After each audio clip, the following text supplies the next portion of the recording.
Kid, this plan is rather cruel, but it can indeed cut our great Kian soldiers' losses. But I don't understand. What do you mean by this pie? Grandpa Zhao, this so-called pie is also called selling pie. At its core, it's making grand promises, painting a bright future, making people fight for that goal, then running off in the end.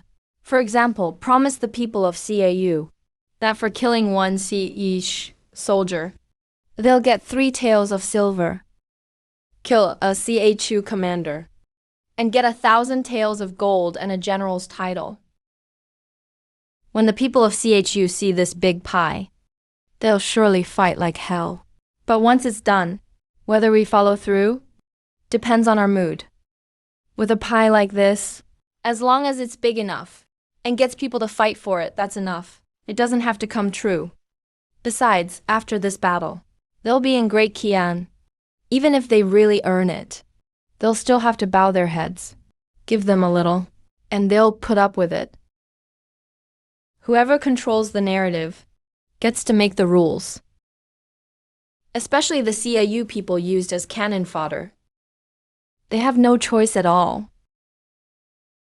Kid, is there dirt on my face? Or is your plan just too cruel, and it scared your grandpas? Why so quiet? I've got worse ones. What a joke. I've been on the battlefield since I was 13. I've fought for decades. I've seen more dead men than you've had meals, kid. This plan is cruel.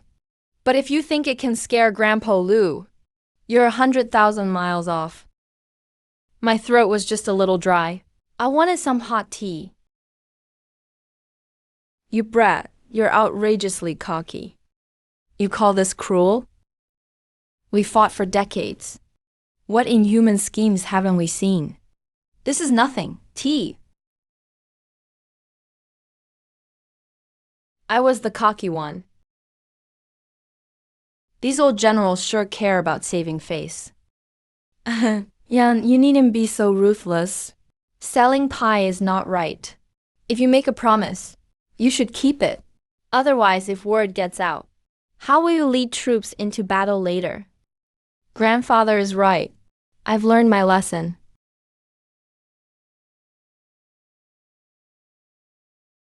You kid really do have a gift for war. Let me test you again. If you answer this one, we'll drop the matter between you and Yurong. Otherwise, come to my manor tomorrow. What do you say?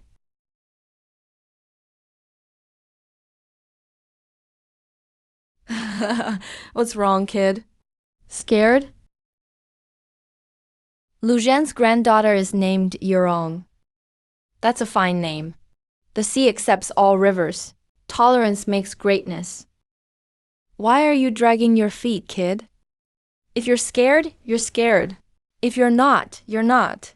Do you think Grandpa Lu will laugh at you? Sometimes with the lights off, they're all the same. Figure is what matters. But her face can't be too bad. Lu Zhen's daughter. The odds she'd be pretty or not. I should weigh the risk. Grandpa Lu, go ahead. I'll do my best to answer. Hahaha, good kid. You've got guts. Better than your father. And don't say I'm picking on a junior. My question isn't hard. Just as you said before, I lead my army to surround the city your way. If you were the city's defender, how would you break it?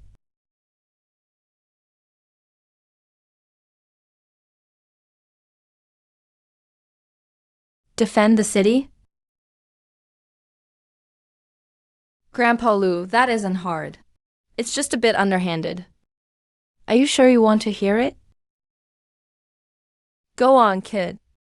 Let's see what dirty trick you're hiding. Grandpa Lu, that hurts my feelings. I'm always kind-hearted, harmless to man and beast. Everything I say is a good way to serve the state. How could I have any dirty tricks? They're just clever plans to serve the state. Actually, I have no dirty trick. Since ancient times, aside from shutting the gates and holding out, there's almost no other way. It can't be helped. Even if there are some tricks, they're only minor tactics. They can't change the big picture. The only way is to hold fast and not come out. You brat. So even you can run out of ideas. But how is that a cruel plan? All those civilians are packed inside the city. After enough time, the city will run out of food. Let's see how you solve that. Grandpa Lu, you're mistaken. There is a way. Drive the civilians into the city. And there must be tens of thousands of old and young in there. You brat. I asked about food supplies. Why are you talking about the old and young? I told you.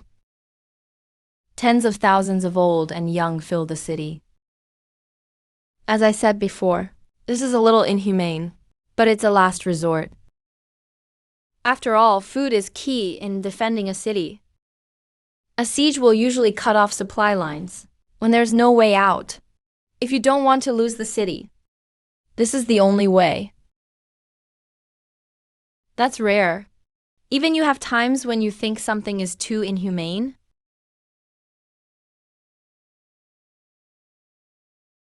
Grandpa Lu, look at you. Why can't you stand straight? I'm yards away from you. Don't pin this on me.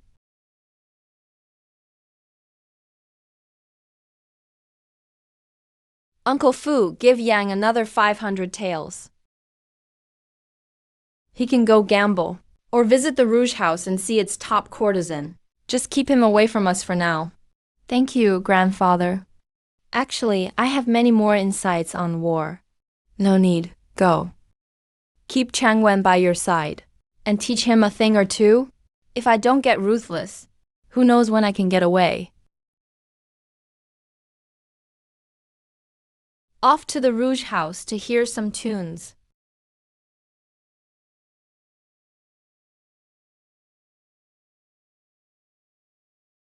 The old Duke has been honorable all his life, upright in all he does. I'm afraid his good name won't last. But I must say, with such a gifted son in the Duke of Dingguo's household, it will surely prosper for 100 years. I have something to say. If it offends, please don't take it to heart, old Duke. Given our friendship, say whatever you want.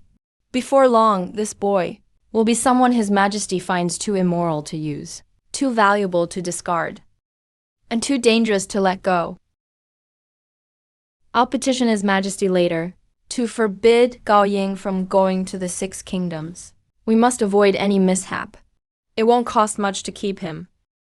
But if he reaches another state, we'll be in for real trouble.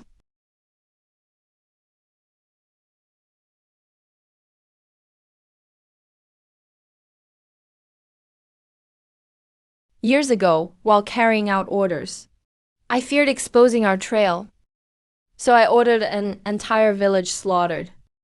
To this day, I still can't sleep at night. I feel deeply troubled, but after hearing the old Duke's grandson today, my heart feels clear at last. I think I'll sleep well tonight. We hold military power.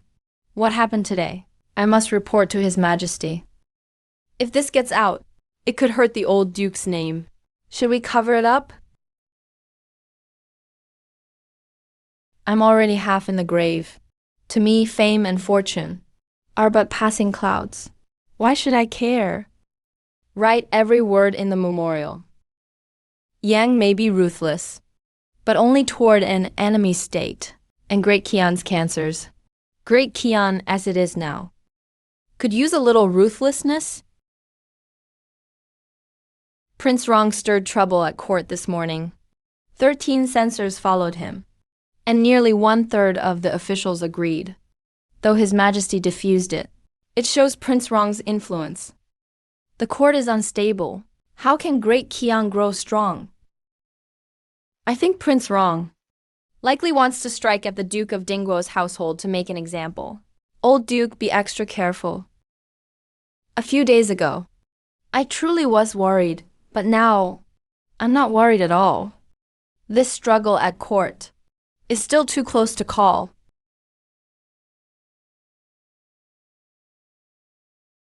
Even the Duke of Dingguo's household ran into this devil. They thought Prince Rong was finished. I shall sit back and enjoy the show.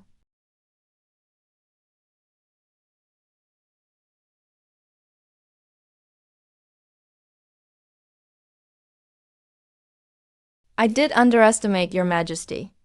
Today I suffered a major loss. My prestige is completely gone. Though the Empress is a brilliant and capable ruler, such a vicious scheme couldn't have come from her. It must be the Duke of Dingguo's grandson, Gao Yang, the Revenue Department Vice Director's son. That boy's no simple man. The kid was hiding his claws pretty well. I did underestimate him. Do you have a plan to help me wipe out that old bastard Gao Tianlong? Don't worry, Your Highness. I have a brilliant plan. But we need to wait a few more days. For the next few days, tell the heir to stay home if possible. Even if he truly must go out, he should bring plenty of men. Gao Yang, the Duke of Dingguo's grandson, is no ordinary man. If he goes out now, I'm afraid Gao Yang may target the heir. That Gao Yang would dare attack a member of the royal family? The Duke of Dingguo's household has deep roots, especially with the Duke still alive. Everyone in Chang'an knows. His Majesty's decree to seek talent was the heir's trap for Gao Yangang. Revenge would only be natural. We should still be cautious.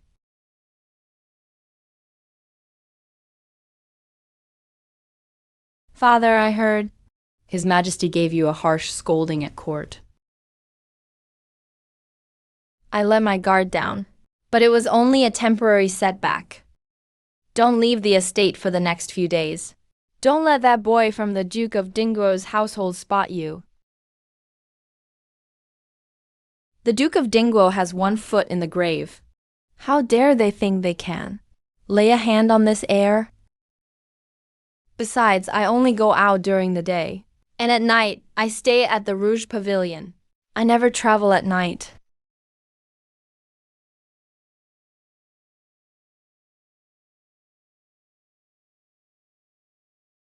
Young master. What are you doing here? The old Duke gave special orders. These men are assigned to protect the young master's safety. They await your orders. These men are all elite soldiers. Grandfather must have assigned them to me to deal with Prince Rong's household. How thoughtful of him. What about Chen Sheng? Chen Sheng never came home last night. When he returned this morning, he went straight to the young master's room. The young master was still asleep then, so Chen Sheng left again.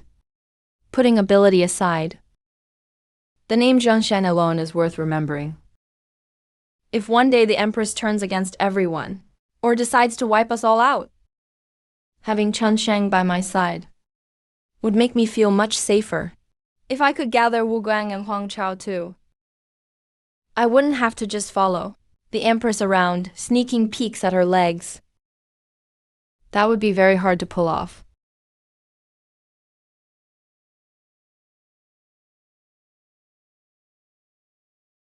Big brother, grandfather told me to learn from you. I've been going crazy these past 10 days. Ever since you left for Linjiang City, I was placed under house arrest. I couldn't even step outside my room, except to greet you when you came home. I spent almost all 10 days lying in bed.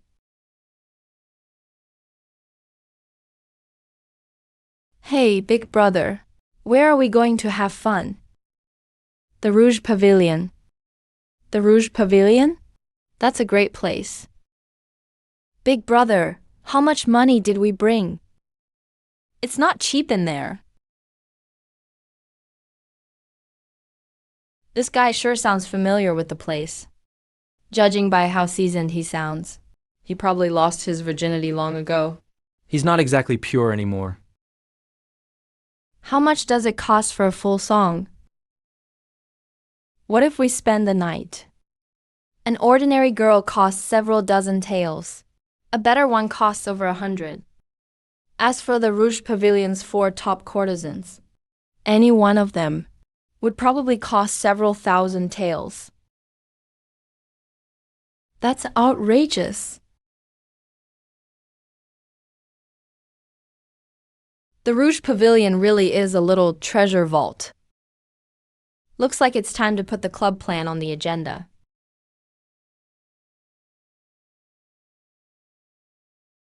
As they say, father and son fight side by side. 2 brothers storming the brothel. I've heard the Rouge Pavilion's top courtesans cost 1,000 gold for one night. Big brother just came into a large sum of money. Why don't we splurge for once? Then the 2 of us brothers will take one in front and one behind, forming a pincer attack. That courtesan won't know which way to look.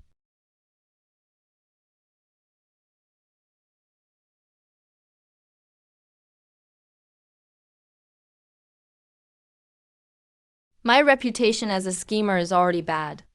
And with this guy added to the mix, the Duke of Dingguo's reputation may truly be ruined.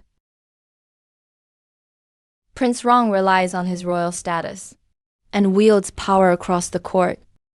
He's taking less and less notice of me. Gao Yang certainly let me vent my anger today. Report.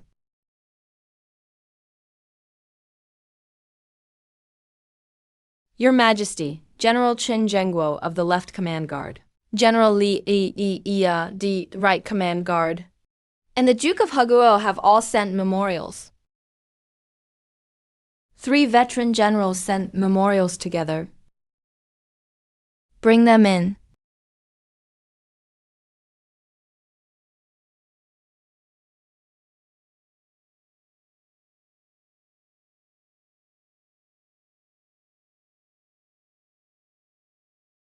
Your Majesty, has something major happened? Nothing major. The 3 old generals jointly recommended Gao Yang for military service. They also asked me to keep him under my protection at all times, and never let him enter the territory of the other 6 kingdoms. Why? There are some things I can't really say. See for yourself.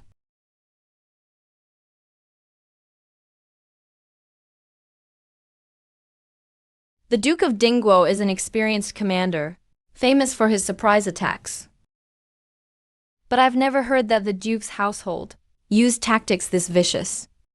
They were suffering from a severe lack of food, with tens of thousands of civilians, young and old, in the city. The Duke of Dingguo would never do such a thing. This must have been the vice director's vicious scheme.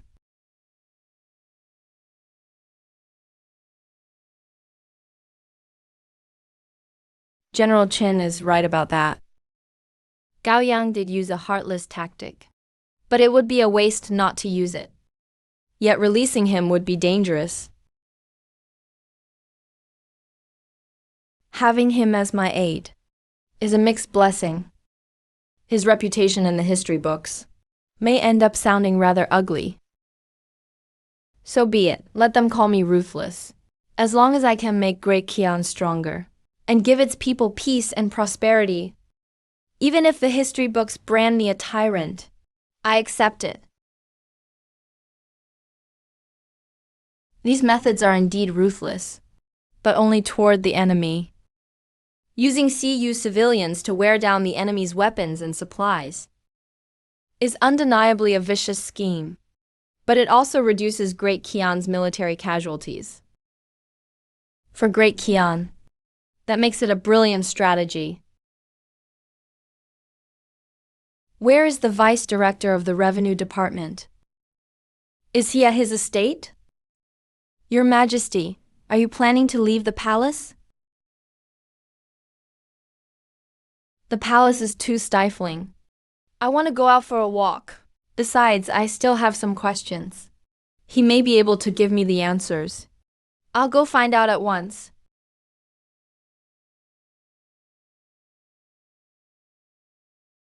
Why, Your Majesty? Why are you stammering? What is it? Your Majesty, I must report. The vice director isn't at his estate. If he's not there, where did he go? The Rouge Pavilion. The Rouge Pavilion, one of Chang'an's 4 great pleasure houses.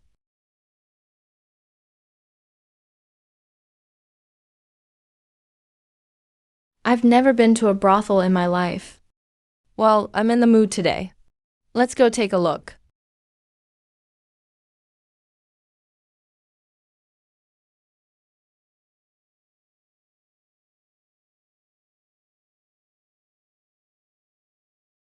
Please come in, gentlemen.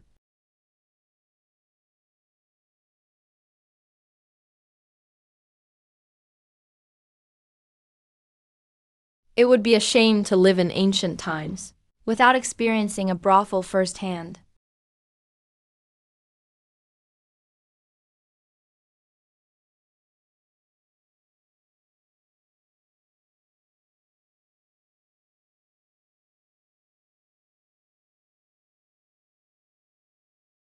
So classy. Very classy. No wonder powerful families raise so many spoiled brats. And generals raise useless sons. How many people could handle this?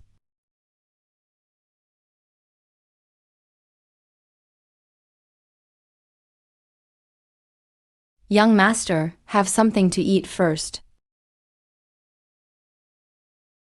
You don't look very old. Where are you from? And how did you end up in this life? Young master, this servant is called Kinger. I was born in Qingzhou. As for how I ended up here, I had no other choice. My father loved to gamble. He gambled away everything we had. Then he sold me to a brothel. After being passed around, I came to Chang'an to make a living. A gambling dad, a sick mom, a younger brother in school, and a broken-hearted girl. How tragic. Yet I don't see you stopping. Brother, you're mistaken. The Duke of Dingguo's money doesn't come easy. Our grandfather earned it with his life. It's all hard-earned money. How could I stop? Otherwise, how could I face our grandfather? You have a point. Without all those pleasure seekers in Chang'an, how else would they make a living?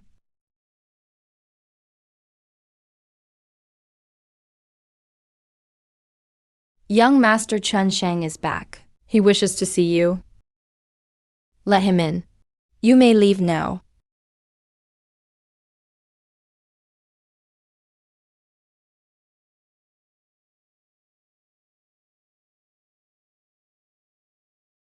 You already figured out Wu Cheng's movements?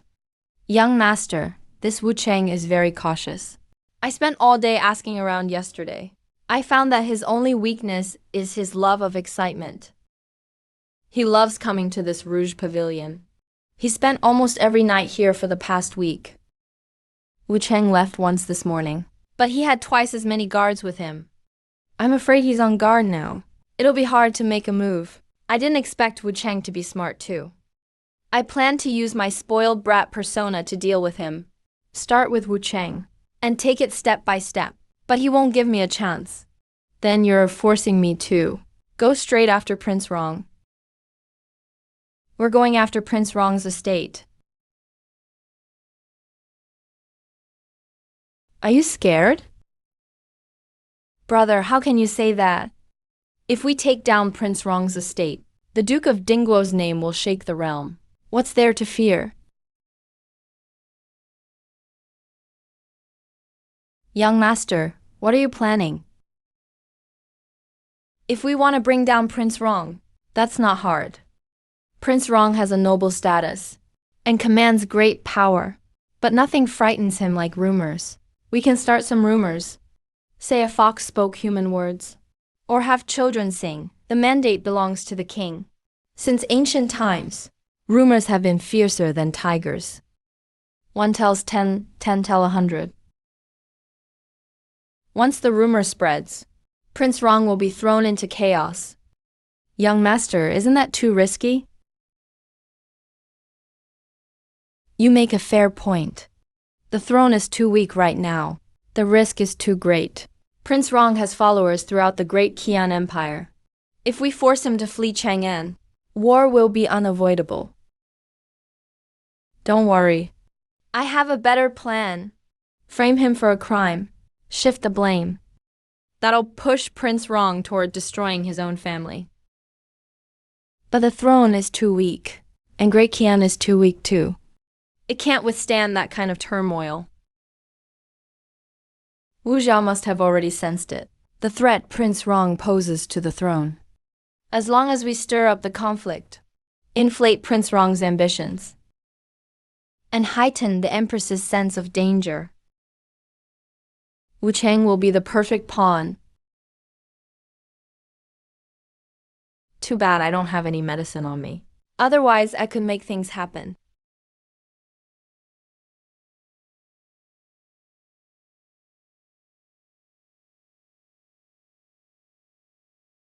What's this?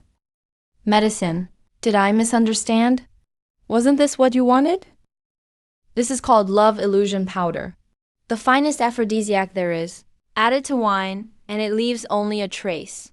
You can't tell it's there without looking closely, but it hits hard. This one's even stronger. It's called the Great Ejection King. Once you drink it, you'll have unbearable stomach pain. The effect is immediate. This is knockout powder. It's made from dried, ground mandrake. A must-have for killing and robbing. It works quite well too.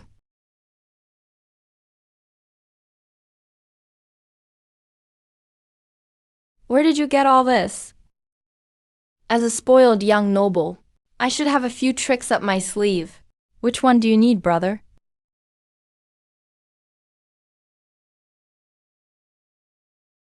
Only children choose one. I'll take them all.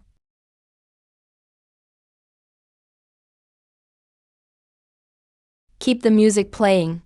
Keep dancing. Young Master Gao, may this servant come in? Come in.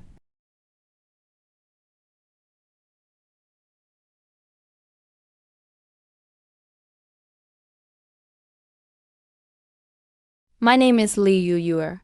I run the Rouge Pavilion. I've long heard of young Master Gao. I'm truly honored. All of young Master Gao's spending here tonight, except for the 4 top courtesans, will be completely free, at my expense. I only hope to become your friend. What? All free? Completely free? One shouldn't accept gifts without giving something back. Manager Liu, you're awfully generous. You must want something. Lord Gao is as perceptive as ever. There is indeed a small favor I need. In recent years, famous establishments have opened all over Chang'an. Though the Rouge Pavilion is a long-standing name, we rely entirely on our star courtesans. We've already lost many regulars. How can we bring the business back? Lord Gao, please don't misunderstand. I mean, no offense. If you don't wish to say, my offer still stands.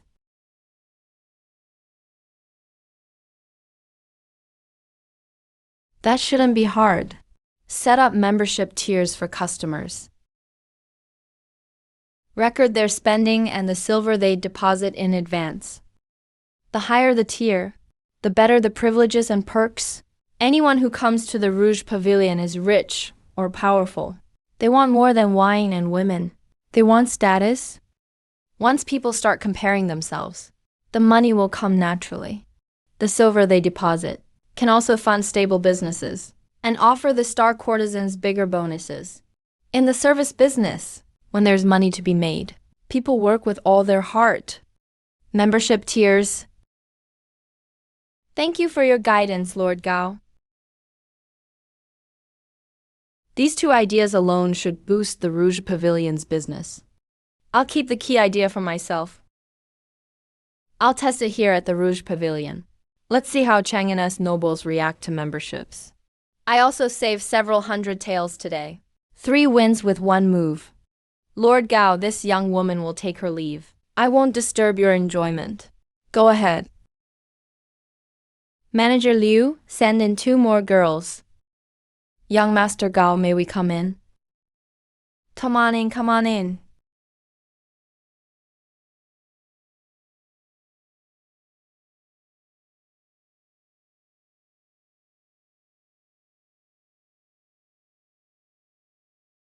Good.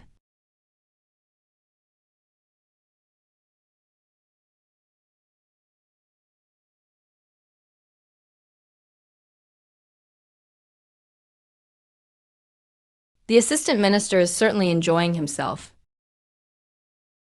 You found a place this nice and didn't invite us? Isn't that a little rude? Look who showed up, 2 old friends. Manager, bring in 2 more girls.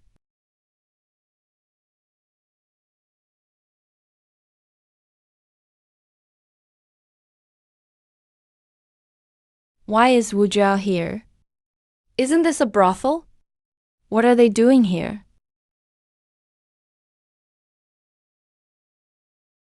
Don't hold back, assistant minister. Feel her up. Just be yourself. My friend, you're actually a pretty nice guy, though that tone sounds a little suspicious.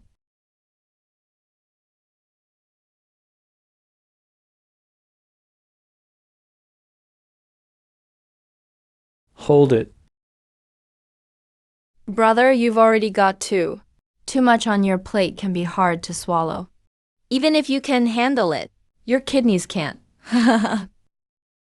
Don't be so stingy. There aren't many customers during the day. If you need someone, the Rouge Pavilion has plenty more girls. Courtesan Queen Liu heard you punished that corrupt merchant. She admires you greatly too. I'm sure she'd be happy to have a drink with you. Courtesan Queen Liu?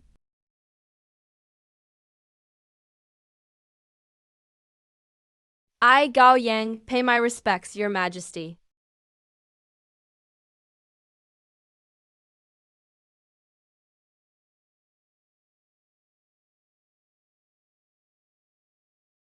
The second son of Vice Minister Gao Feng Gao Changwen. Greetings, Your Majesty. I'm traveling in disguise. Did you have to tell everyone that I came to a brothel and spread it across all of Chang'an?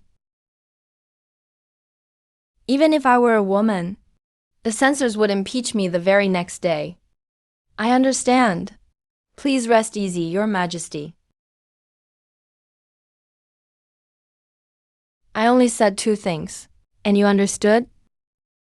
Then tell me what I said. I'll send men to silence everyone, including my own brother. No one will be left alive. Then Your Majesty's whereabouts won't be revealed. Brother. Your Majesty, spare me, please. I'm not that ruthless. All of you, rise. Gao Yang. Ever since I took the throne, I've issued an edict. All officials of rank 7 or higher in Great Qian must lead by example. They may not seek pleasure in brothels. It seems my words don't carry much weight. Does Great Qian really have such a rule? Your Majesty, I'm innocent. I came here to improve Great Qian's legal system. A strategist must enter the game himself. It's all for the dignity of the law. Gao Yang, as a 6th rank official, visiting a brothel, isn't a major offense? At most, you'd pay a fine of 100 taels. But deceiving the emperor is a grave crime. Now explain this. How does coming to the Rouge Pavilion improve Great Qian's laws? And how are you entering the game yourself?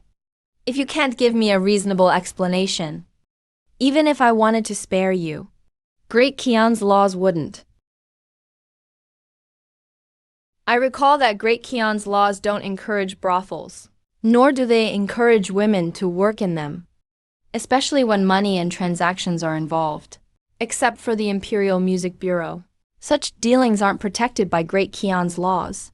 Correct? Places like brothels easily make people lust after women and destroy their ambition. The court naturally doesn't support them. Business conducted inside brothels, except through the Imperial Music Bureau, isn't protected by Great Kian's laws either. What's the problem with that?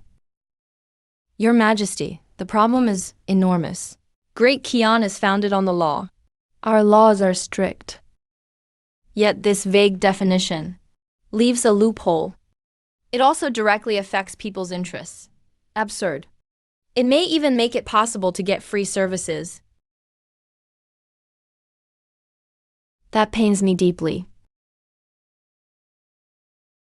Free services? What does that mean?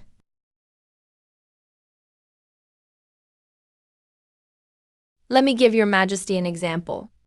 Then you'll understand. Let's use Miss Kinger and me as an example. Suppose Miss Kinger and I agree on 500 taels for one night. Lord Gao, 50 taels is enough. 500 is way too much. If I say you're worth 500 taels, then you're worth 500 taels. Forget 500 taels. Even 5,000 taels for one night would be fine. Because I never planned to pay. Afterward, if I paid with paper money burned for the dead. Your Majesty, would I be breaking the law? Would I be guilty of a crime?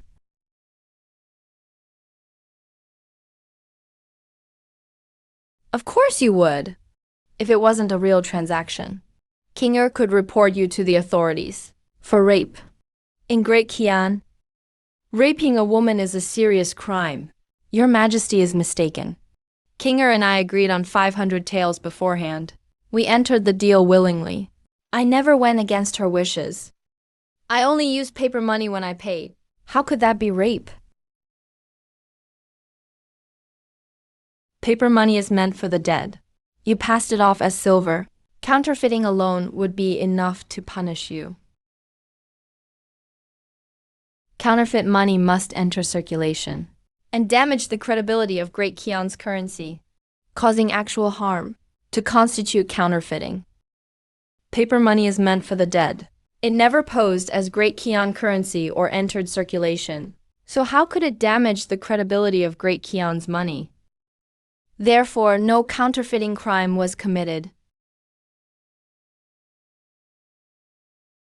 Gao Yang, you seem to know Great Kian's laws quite well. You flatter me, Your Majesty. I only know a little. It's nothing worth mentioning. Knowing the law is every citizen's duty. We agreed on 500 taels, but you paid with paper money. Surely that's still fraud. And that's no small crime. Your Majesty, under Great Kian's laws, if fraud is to be prosecuted, the value of the defrauded property must be the basis. Years ago, the 100 schools debated across the 7 states. The legalist school was among them. The laws of all 7 states drew from legalism. But since they were schools of thought, different views inevitably clashed. Regarding property in fraud cases, there were 2 main schools of thought. For convenience, I'll call them the affirmative and negative sides. The affirmative side held that only things protected by law count as property. The negative side held that anything with economic value should be protected by law. If we accepted the affirmative view, anything not recognized by the law would have no protection. Clearly, that wouldn't do. If we accepted the negative view, everything with economic value would be protected, making the law limitless. So after centuries of debate, the 7 states broadly accepted one view. Property with some economic value should be protected by law, but only if the law recognizes it as property. Great Kian is founded on filial piety and governed by law. Brothel transactions are neither run by the court nor supported by Great Kian's laws. Since such transactions aren't protected, how could fraud charges apply? Clearly, there was no fraud either. That's why I never pay when I visit brothels. I always get their services for free. The original Gao Yang was truly vile. He even cheated women in the sex trade. What a scumbag. But Gao Yang broke no law, because Great Kian's laws don't support such transactions. Since Great Kian is governed by law, this exposes a flaw in Great Kian's legal system. So I entered the game myself, to improve Great Kian's laws. I humbly ask your majesty to order that brothels be legalized, and close this loophole that enables free services. Gao Yang, I never expected you to know Great Kian's laws so well. These laws, you must have studied them hard. As a subject of Great Kian, I should know its laws by heart. I reflect on myself 3 times a day. Your Majesty, even when I visit a brothel, I never forget Your Majesty's grace. I've even thought of a brilliant plan to quietly weaken the other 6 states. Oh, what plan? You came up with a way to weaken the 6 states in a brothel? I'm Great Kian's most virtuous man, and its most loyal subject. How could I ever deceive Your Majesty? This is absolutely true. Go on. What do you think of my brother, Your Majesty? A pale, nervous face, weak in the knees. A complete spoiled brat. What does that have to do with weakening the 6 states? Your Majesty, that's not quite right. The connection is enormous. The odds of Jiangmen producing spoiled brats have always been higher than producing heroes. And brothel pleasures are the main cause. As the saying goes, beauty is a fierce beast. It can destroy a person's will. Don't even think about touching them. You can't even think about them. You want me to strike at them through temptation? Exactly. If they're strong, I'm strong. To grow stronger, you can improve yourself, or drag others down.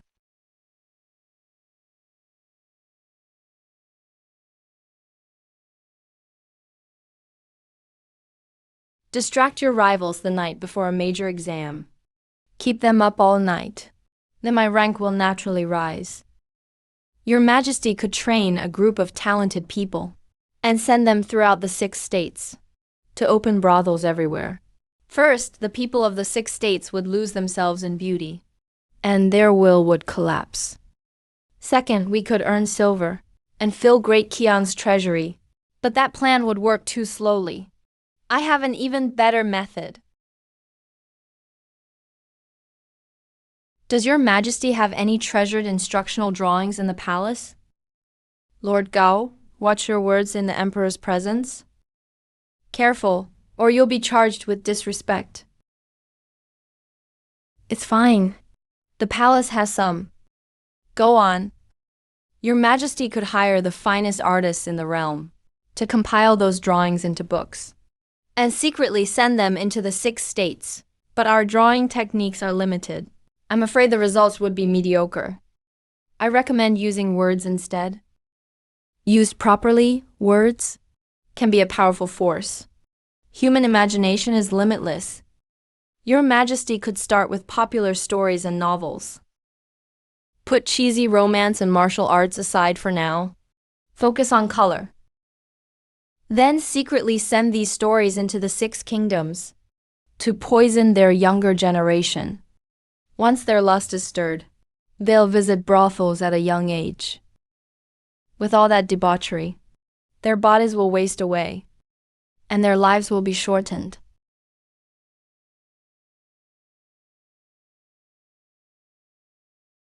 If your Majesty finds this plan workable. I happen to be gifted at writing stories too. One is the female tutor, and the other is the boy's poor grades. They'll be enough to destroy the youth of the Six Kingdoms. What a plan! Instead of strengthening ourselves, we weaken our enemies. From brothels to stories. This vicious plan targets the youth of the Six Kingdoms. It's immoral to use it, but a waste not to. And dangerous to let it go. Raising one lamb won't cost much. But if it falls into the hands of the other kingdoms, Great Kian will be the one to suffer. We absolutely can't let that lamb leave Great Kian. Your Majesty, this must not be done. Stories have always circulated among the Seven Kingdoms. If they're truly as good as Lord Gao claims, the other kingdoms will have the same idea and use them to harm Great Kian. Merchants care only about profit. They might even bring these stories back to Great Kian. We'd kill 1,000 enemies and lose 800 of our own. That would be unwise. Gao Yang, your plan is downright demonic. Once released, the Six Kingdoms will certainly suffer. But Great Kian could easily suffer blowback too. Let me think it over. Then I'll write the first chapters of both works another day, and show them to your Majesty first. We'll discuss this another day. I came to find you about another important matter. Easing your Majesty's troubles is simply my duty as your subject. But the look in your Majesty's eyes is making me a little nervous.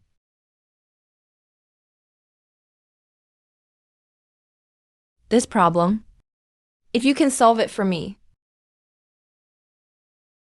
Aside from the high crime of treason, I promise you, a lifetime of wealth and glory, a lifetime of wealth and glory. As a citizen of Great Qin, I should do everything I can to solve your Majesty's troubles. However, your Majesty, should we move somewhere else? Discussing state affairs in a brothel feels rather odd. If historians record this someday, it won't sound very good. A hero's origins don't matter, nor should the setting matter when saving the nation. This commoner takes her leave.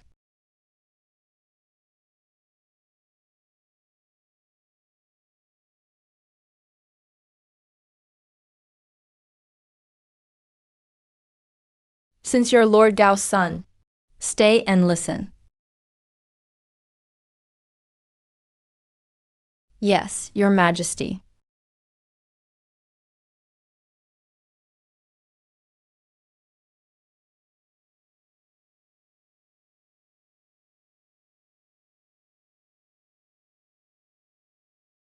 Gao Yang, do you know how powerful Great Qian's princes are?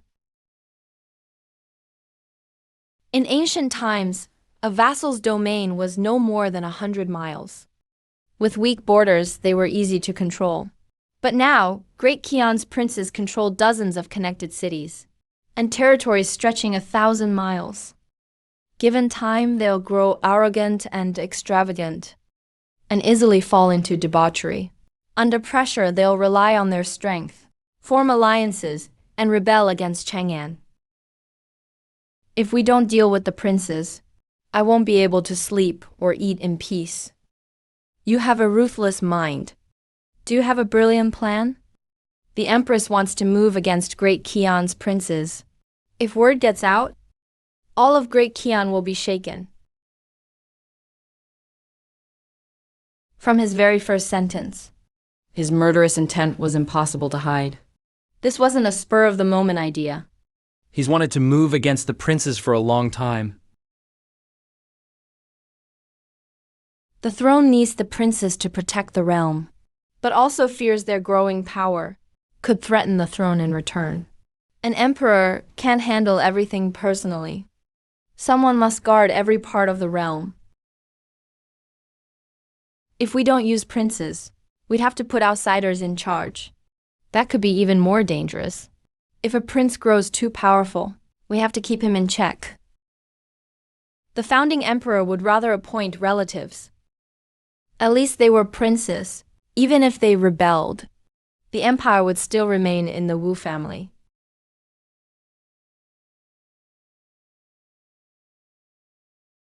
Your Majesty, that's rather unfair to me. When have I ever been ruthless or spiteful? If those words got out, how would the history books describe me? What would the people think of me? This is a misunderstanding. A very serious misunderstanding. I must clear my name.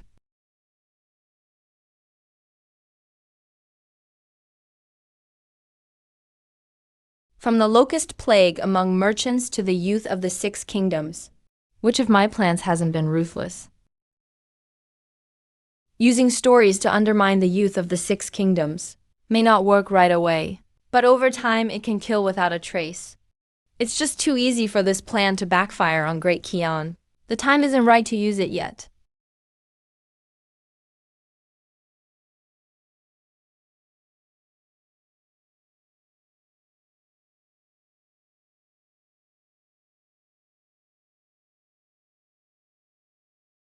I want my cavalry to crush the six kingdoms and end this age of chaos. I want to unify the world and create a true golden age. I want everyone to know that a woman can become emperor and achieve greatness for the ages, whether loyal or treacherous, whether a scheme is ruthless or not. If it helps me achieve my ambition, I'll dare to use it. And the first step is cutting the princes down to size. I used the wrong term, but you get the idea. Do you have a plan to deal with these princes?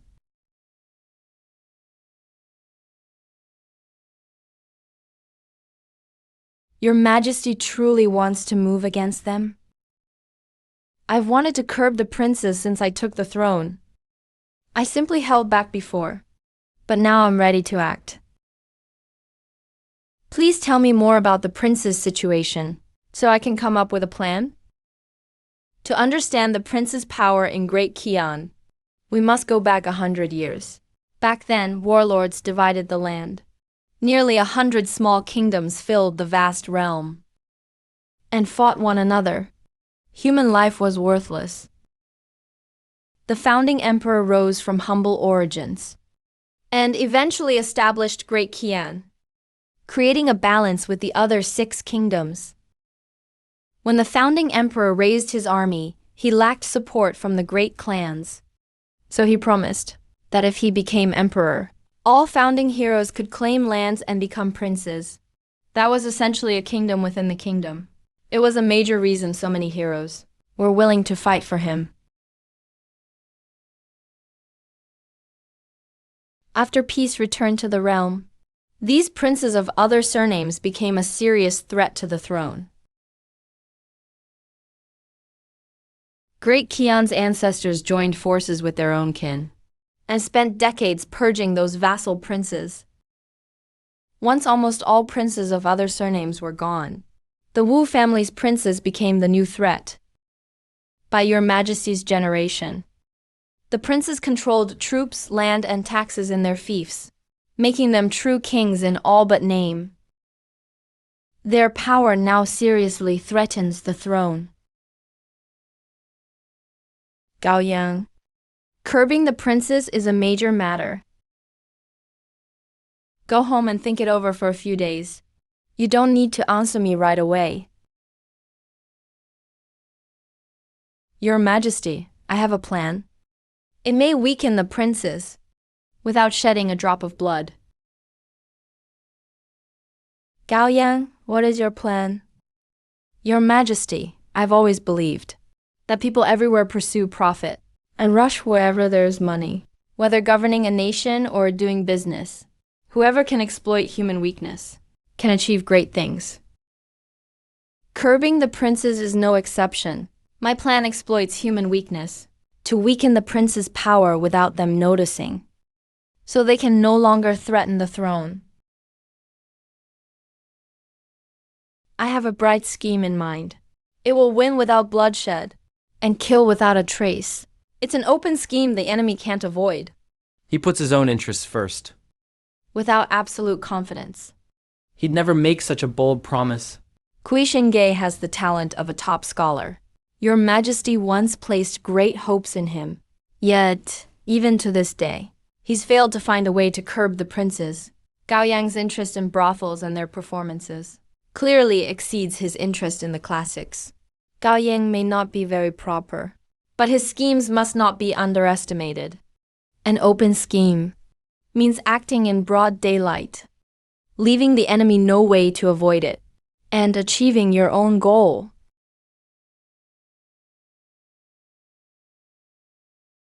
The princes are powerful because of three things. They have money, authority, and troops. Those are the foundation of their power. So curbing them must start with those three things. I'll use my brother and myself as examples. You kept me here to listen, just so you could use me as an example. Go on. If your Majesty wants to drive a wedge between me and my brother Yu, there are only 8 words you need. Shift the conflict, divide and conquer, win over the weak, suppress the strong. Every scheme to sow discord boils down to this. Your Majesty wants to weaken the vassal kings to reclaim imperial authority. The vassal kings refuse to surrender their power. That's where the conflict between you and them lies. But if your Majesty shifts that conflict elsewhere and lets the vassal kings fight among themselves, the major conflict between the throne and the vassal kings will be broken into smaller internal conflicts. That clever scheme would work. Shift the conflict, divide and conquer, win over the weak, suppress the strong. Those 8 words sum up the art of imperial balance. As for how to do it, the answer is simple.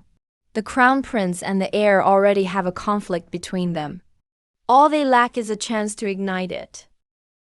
And that chance must come from your Majesty.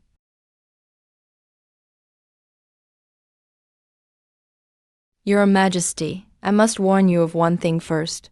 Once the vassal kings are greatly weakened, what will replace them? Have you ever considered that? Troops must be stationed throughout the realm. Once the vassal kings are gone, or stripped of their military power, a new system must take their place. That system will have pros and cons as well. Your Majesty should understand that.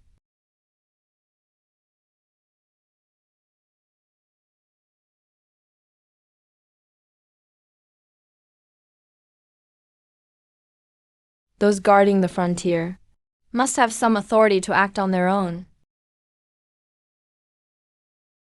Having vassal kings everywhere may threaten imperial authority, but they also guard the provinces and protect the capital.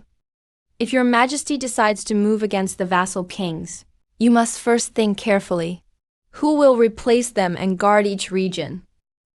And how will the power you delegate be kept in check?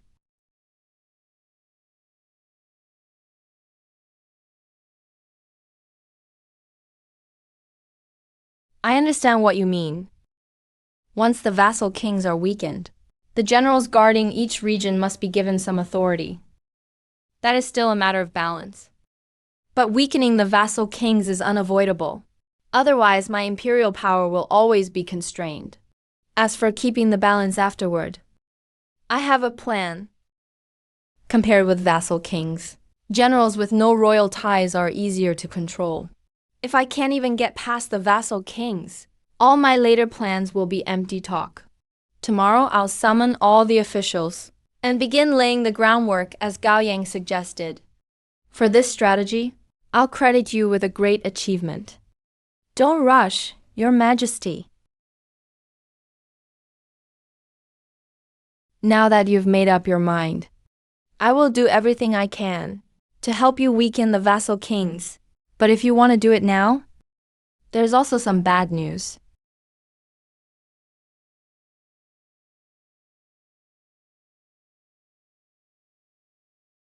The good news is, this can be done without bloodshed. It will divide their interests and keep the princes in check. The bad news is, if you weaken them now, Great Qian will fall, and your majesty will die.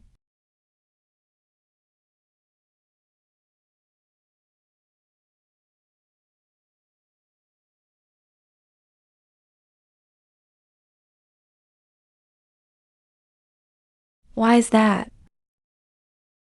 How could such a clever scheme possibly lead Great Qian to ruin and put my life in danger? Dying, aren't you exaggerating the consequences? Your Majesty, for a matter this grave, even if I had 10,000 lives, I wouldn't dare make light of it. This is no alarmist talk.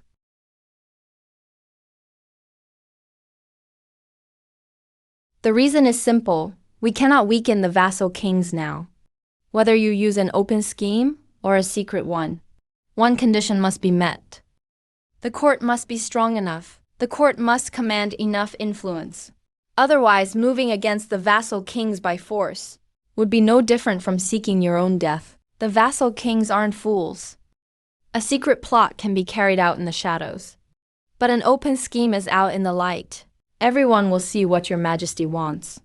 Once the court shows weakness, if your majesty still uses an open scheme to weaken them, the vassal kings will invoke the ancestral laws that must not change, and accuse your majesty of losing virtue, claiming you're unfit to be emperor. They may even join forces and raise an army to install a new emperor. By then, Great Qian will be drenched in blood. Great Qian's road to ruin will be no empty threat. Do you think the court is strong or weak right now? If the court isn't strong enough, why would the vassal kings follow the path you set for them? If they don't resist, they'll simply become meat on the chopping block, to be carved up by the court.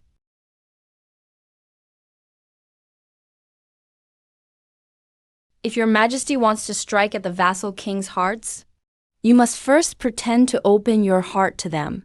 Moving too quickly will only backfire. The government is unstable right now. You must endure when endurance is needed.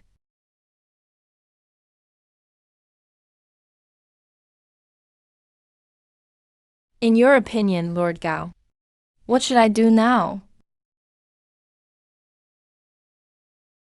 Your Majesty should first suppress the urge to weaken the vassal kings.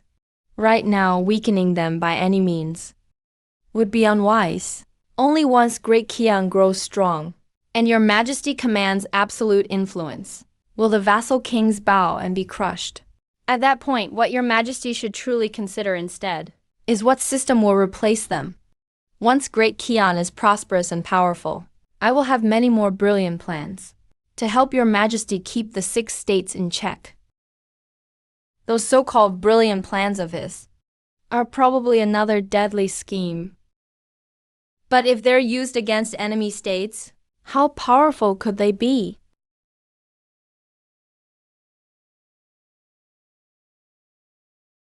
Gao Yang, where do you think the instability in the court comes from? Prince Rong. If your majesty wants to build a great empire, weaken Great Qian's vassal kings, keep the other 6 states in check, and become known as an empress for the ages, the first thing to do is kill Prince Rong. Prince Rong is a 3-dynasty veteran of Great Qian. He holds immense power and prestige. He's even hailed as Great Qian's greatest warrior. He has slain countless rebels in his lifetime. His military achievements are legendary. And you want me to kill Prince Rong? You truly deserve death for that. I happened to hear about this morning's court session at my residence. Your Majesty used extraordinary measures to provide disaster relief. Prince Rong and 13 censors openly opposed you. They even threatened to smash their heads against the Golden Hall. The Chancellor and many other officials also firmly opposed you. Censors opposing court policies is perfectly normal, but Prince Rong should never have led 13 censors in jointly impeaching your majesty. As a prince of Great Qian, Prince Rong holds immense power in both court and army. Now he's also joined forces with the censorate to openly defy your majesty. That is simply courting death. Prince Rong may not harbor rebellious intentions right now. But if your majesty doesn't eliminate him soon, you'll be unable to take a step in the future, let alone reform the nation and make it strong.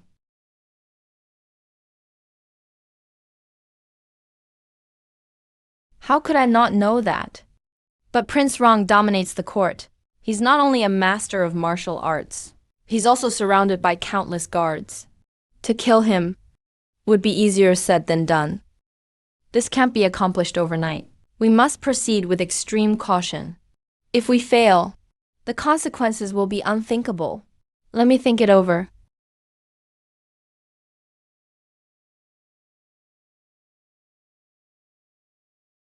I, Gao Yang, may be unworthy, but I knew long ago that your majesty would move against Prince Rong.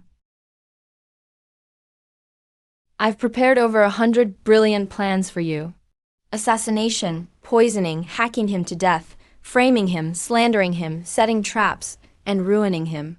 I've covered everything. Every plan can take Prince Rong's life. If he runs, I'll chase him.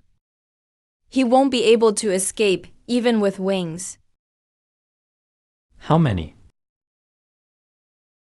I'm not very learned, so not that many. Just over 100 plans.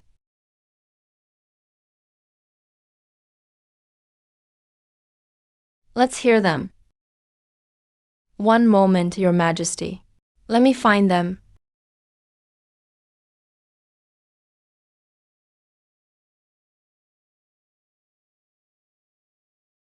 Your Majesty truly has a discerning eye.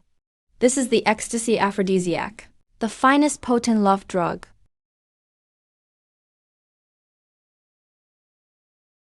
What about this one? This is called the Mighty Ejector King.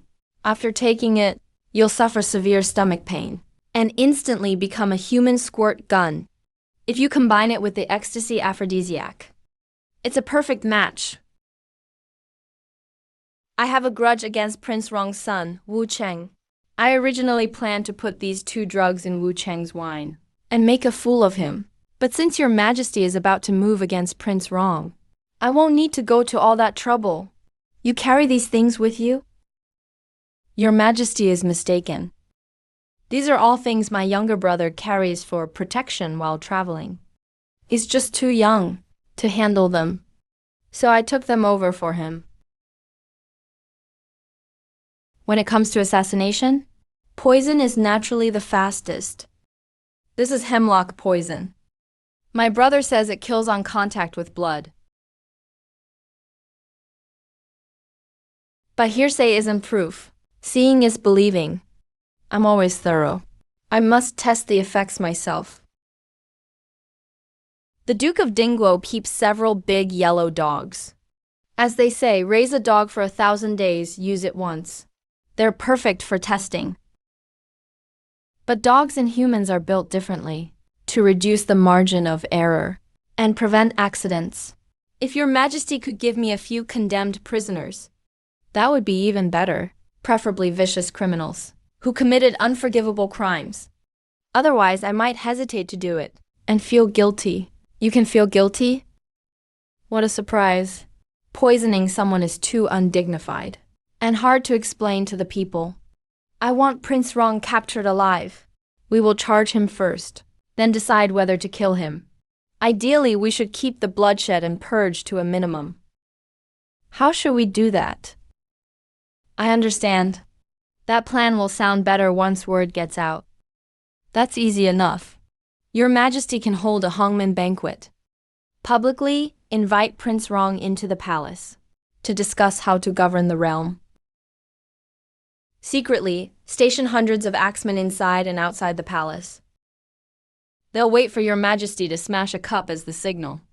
Then they'll rush in together and seize Prince Rong alive, or chop him into mincemeat on the spot. To be safe, we'll need several more safeguards. Prince Rong is known as Dakin's greatest warrior. If he really can kill 100 men, axemen alone may not be enough. I'll test them as soon as I return home today. Knockout powder, lustful harmony powder, and the mighty sprayers. Effects. Before the banquet, we should trick Prince Rong into taking them.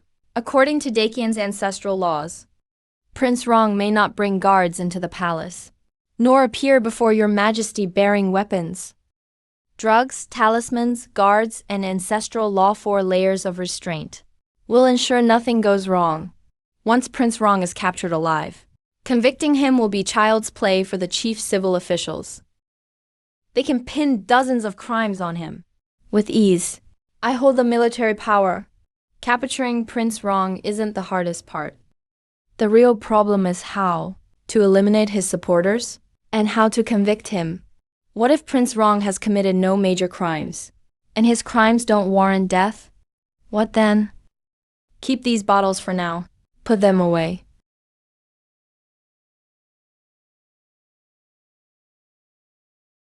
Since I proposed the plan, I naturally offer the full service. This part is easy too. Your Majesty only needs to prevent any leaks beforehand. After Prince Rong is captured, there will be plenty of methods to use. Dakian has always believed in witchcraft and curses. Before taking action, Your Majesty can arrange for a condemned prisoner to report that someone used witchcraft to curse you. Your Majesty can then issue an edict, ordering the Ministry of Justice to investigate. Everything will seem to have a cause and effect, so no one will suspect a thing. Then seize Prince Rong at the Hongmen banquet. Send people to search Prince Rong's residence, and recover from it a witchcraft doll used to curse Your Majesty.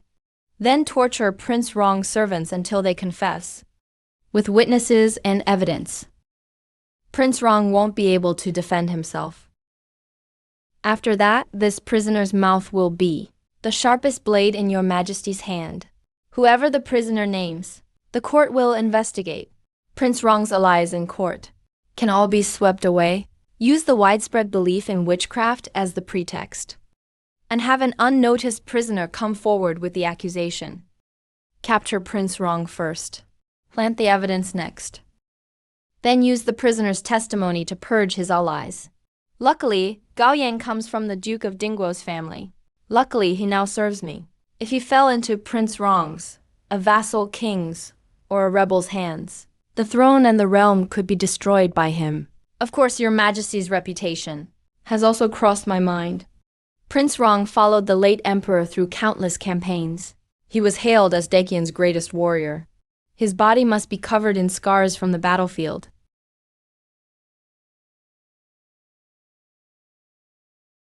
If, during his trial in court, Prince Rong voluntarily displayed all those scars to strike back at Your Majesty, the people might think Your Majesty heartless and ungrateful. Once the rabbit is dead, the hound is cooked.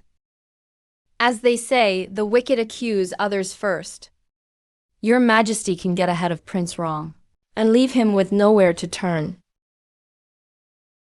During the court trial, before Prince Rong can display his scars himself, Your Majesty should order his clothes ripped open. In front of all the officials, Your Majesty can ask him what great honor those scars once represented, and why they now belong to a traitor plotting against the throne. When the questioning grows emotional, Your Majesty can even, before all the civil and military officials, shed a few worthless tears. Then, with a look of deep sorrow, Your Majesty can announce that in consideration of Prince Rong's past achievements, his death sentence is commuted, his life may be spared, but he won't escape punishment. First, send Prince Rong to the Ministry of Justice's prison. That way, the whole realm will have nothing to complain about. Your plan has no flaws, but if Prince Rong doesn't die, we'll be leaving the roots intact. The grass will grow back when spring winds blow. Your Majesty has misunderstood me. Misunderstood? That is a truly enormous misunderstanding. I suggested sparing Prince Rong's life, so no one could find fault with Your Majesty. Besides, do you remember the court examination, when you asked me about destroying an entire family? Suppose you wiped out your enemy's whole family, but discovered one child was still alive. What would you do? Wait by the tree for the rabbit. You mean wait by the tree for the rabbit. More precisely, entrap him through law enforcement. Once Prince Rong is sent to prison, his guards will surely try to rescue him. Your Majesty only needs to set an ambush there beforehand, and wait for them to walk right into it, then wipe them all out at once. As for Prince Rong himself, he'll grow depressed in prison, believing he failed the late emperor's trust and betrayed your Majesty's mercy. In the end, he'll leave a suicide note and take his own life. That makes perfect sense too. Good thing you're brothers. If you were enemies, the grass on your grave would already be 3 feet tall. I understand. Let me think it over carefully.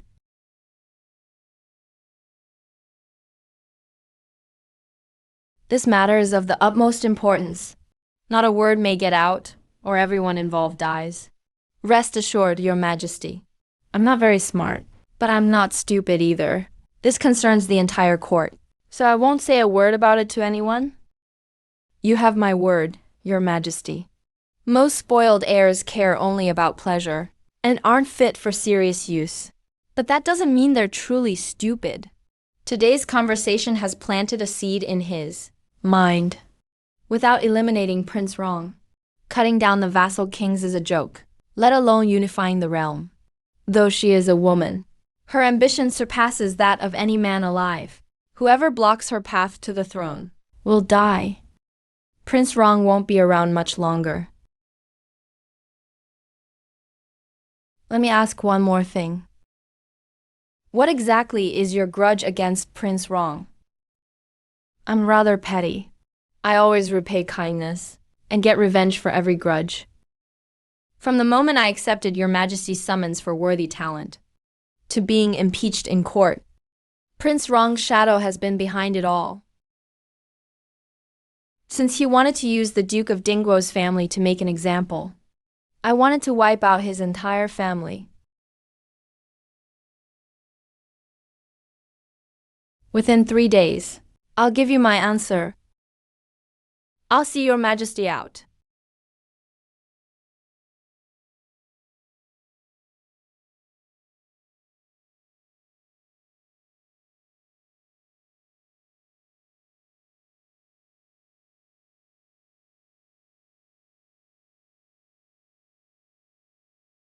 Your Majesty? Find me a condemned prisoner with a family. Yes, Your Majesty.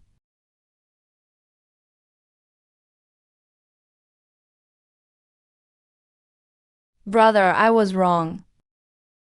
Your foolish little brother truly was wrong. The second young master even dares to toy with Vice Minister Gao. In the Duke of Dingguo's household, perhaps only the old Duke would dare do that. And before the afternoon was even over, he actually knelt before the eldest young master. What are you doing? We're family.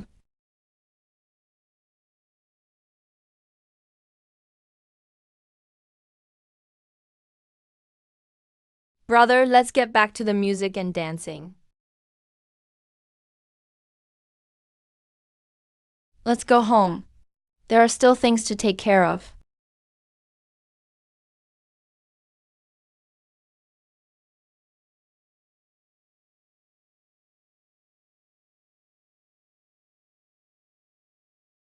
Lord Gao, you're leaving already? Won't you stay and have some more fun? Another day. I still have matters to handle. Since Lord Gao has important business, I wouldn't dare keep you. But please accept this.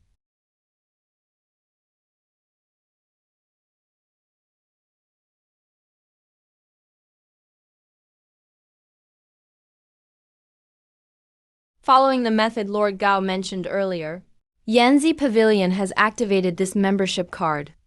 Starting today, Lord Gao is an honored guest of Yanzi Pavilion and our first supreme member. With this card, Lord Gao gets priority entry, a private room, fine wine and food, all for free. A lady may accompany you each day, and each month you may spend a night with a top courtesan. But this card is for Lord Gao only. In such a short time, he not only grasped the membership system, but also made the first membership card. He's got a head for business.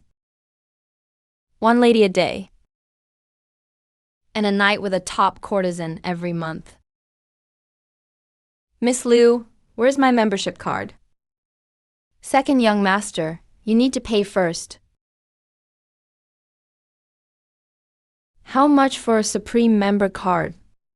Deposit 200,000 taels at Yanzi Pavilion, or spend 200,000 taels, and you'll become a supreme member. What? 200,000 taels of silver. That's robbery. Yanzi Pavilion also has regular memberships. They only cost 500 taels. Of course, there are fewer perks. And starting today, all Yanzi Pavilion guests must pay a deposit first. You'll be refunded or charged the difference later.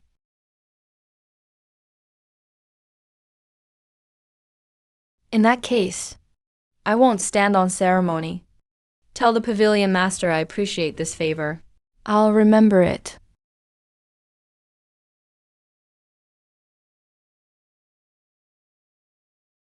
I'll see Lord Gao downstairs.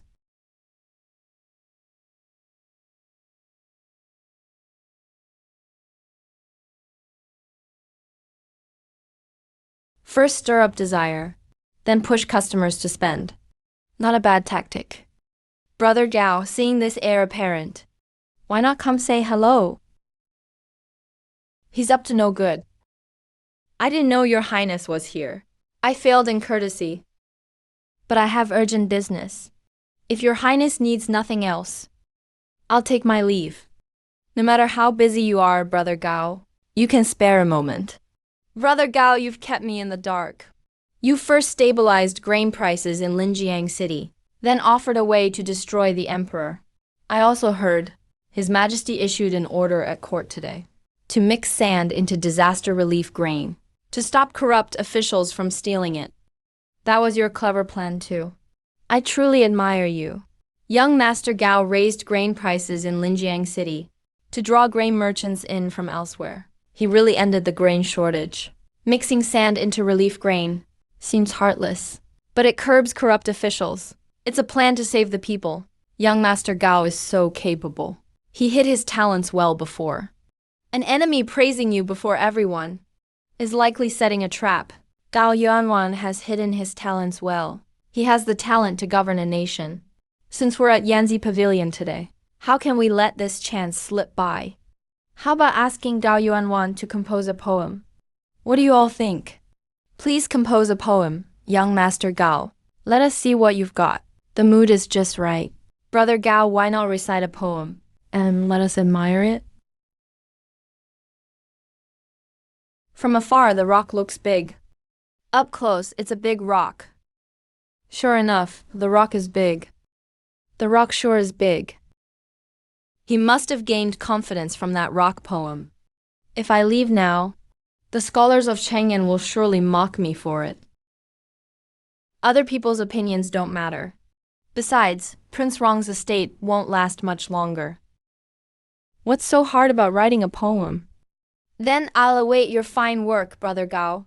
If we're writing poetry, how can there be no wine? Though your highness is my only friend here, you're enough to drink with me and spark my poetic spirit. Go get my fine wine from the private room. This poem concerns your highness. Of course I should share a drink with you. Your highness, please.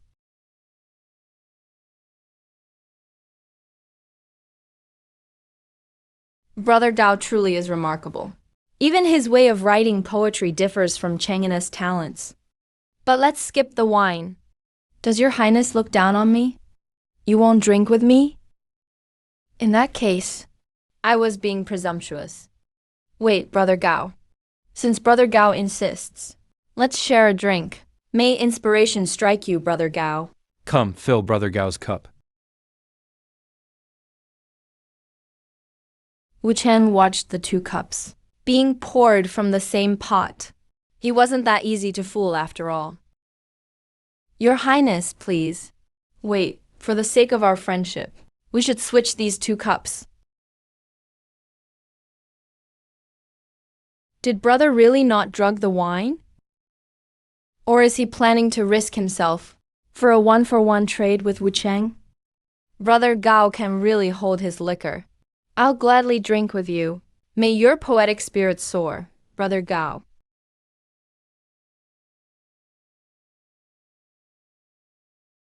Fine wine to rinse my mouth has truly inspired my poetry. Gao Yan, you didn't drink any. I can't refuse everyone's kindness. And since we're at Yanzi Pavilion today, I'll compose a graceful poem. Listen closely, everyone. Clouds evoke her gown, flowers her face. Spring winds brush the rail, dew shines bright. Unless seen atop Jade Mountain, she'd be found beneath the moon at Jade Terrace. Clouds evoke her gown, flowers her face. Spring winds brush the rail, dew shines bright. How can such exquisite lines exist?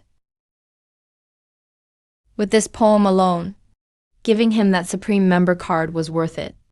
If this poem spreads through Chang'an with Yanzi Pavilion, my value will rise with it. How could such a poem come from Gao Yang? Impossible, absolutely impossible. Vice Minister Gao, you've got some nerve. You dare plagiarize someone else's poem? You know the law and still break it? All scholars will despise you.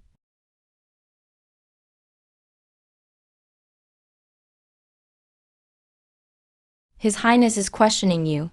Didn't Lord Gao hear him?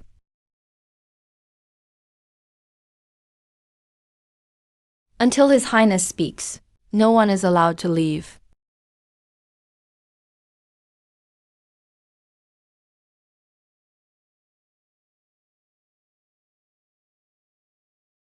Your Highness, what are you doing?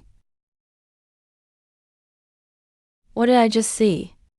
The heir apparent has such strange tastes. My eyes.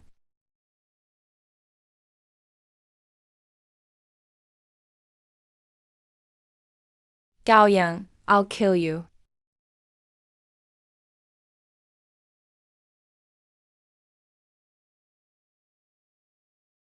Anyone who attacks His Highness must die.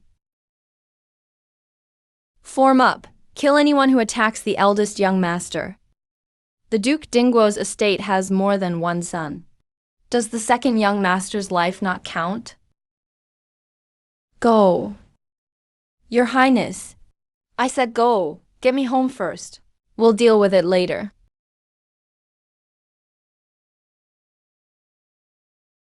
His Highness is like this now. We must investigate once we're back. Someone may have drugged him in secret.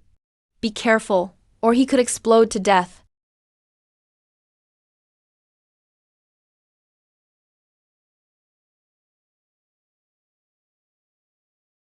Please endure a little longer, Your Highness. Once we're back at the manor, a woman will help Your Highness detox.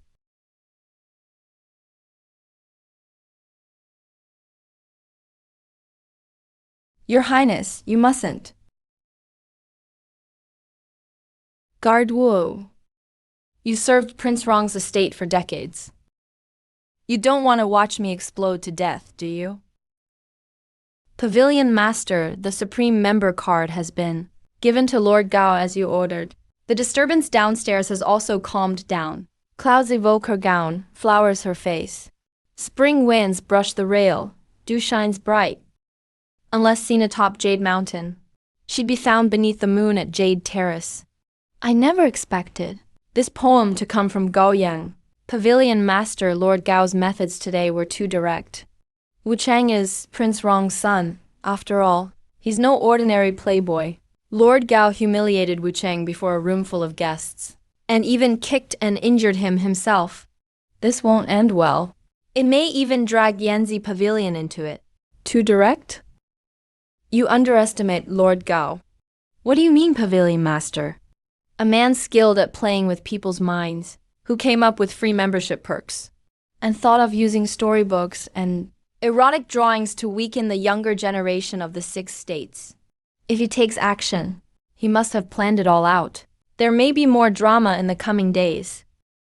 Prince Rong's son will likely have to swallow this humiliation. When young Master Gao returns to Yanzi Pavilion, I'll keep him company myself. If we can win him over, and even put him to use, my great Li will prosper. Brother, that move was incredible. For a second, I thought you were really going all in for a one-for-one trade with Wu Jing. This is the first time I've ever successfully drugged someone. He's the Prince of Rong's son. Aren't you scared? The Prince of Rong's household isn't to be trifled with. Neither is the Duke of Dingguos. We're both infamous young nobles of Chang'an. Wu Chang was simply outmatched. If word of this gets out, he'll only become a laughingstock. Besides, your move today looked so blunt. Even I thought it was inappropriate. That proves you must have another move up your sleeve. Then what is there for me to worry about? That's quite an analysis. Too bad you're wrong. There is no backup plan.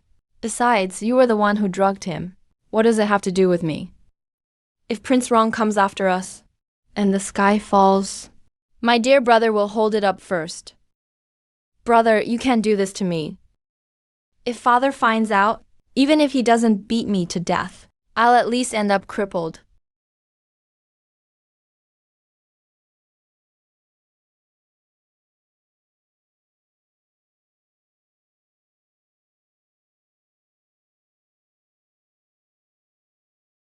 Xiaoda, find us a cloth shop.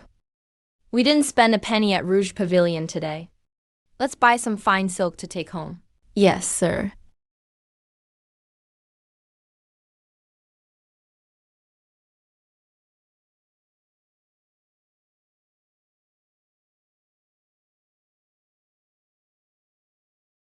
Brother, when are you going to see Miss Song? Why would I see Miss Song? You've loved her for 10 years, and done so much for her. If you give up just like that, won't that be a huge loss?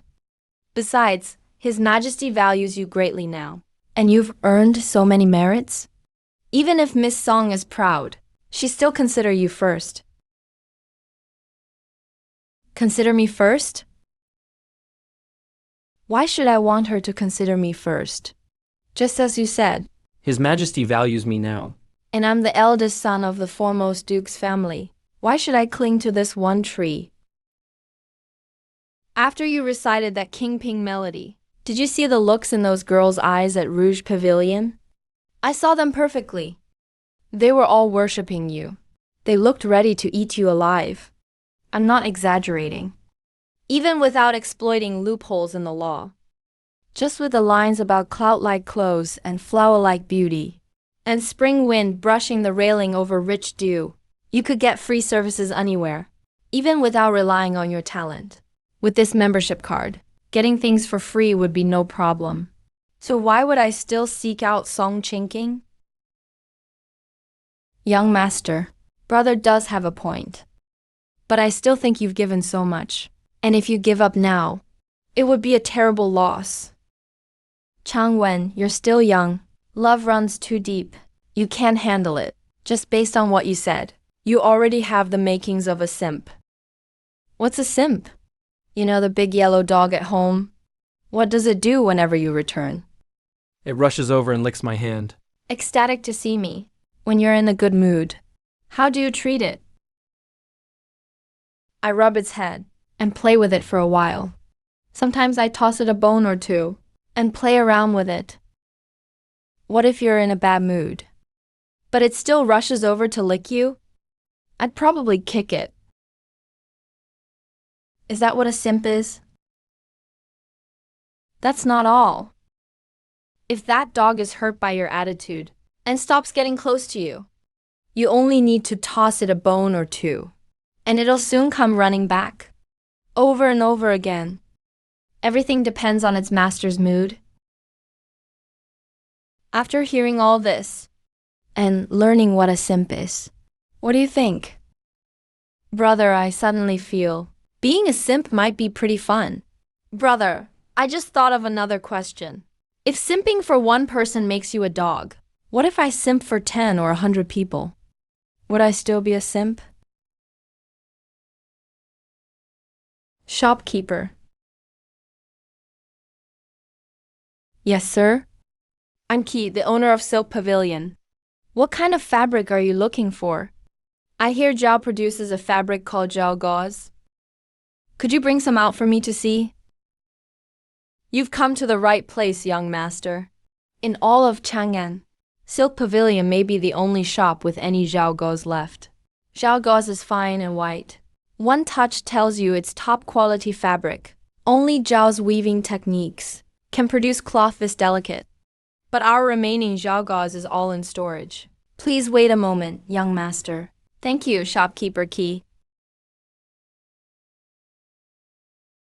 Brother, there are so many fabrics here.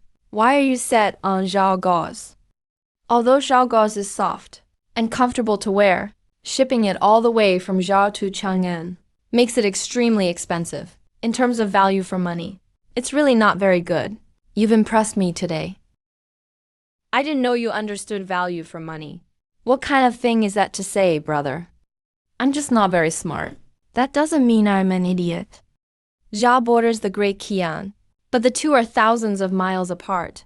When merchants ship Zhao gauze to Chang'an, the labor, carts, and horses needed along the way, plus guards to fend off bandits, all cost money. When the cost goes up, the selling price naturally rises too. That makes sense. The long distance and difficult transport are indeed the main reasons Zhao gauze is so expensive. Do you think there's profit in Zhao gauze? And plan to get into the business? Something like that.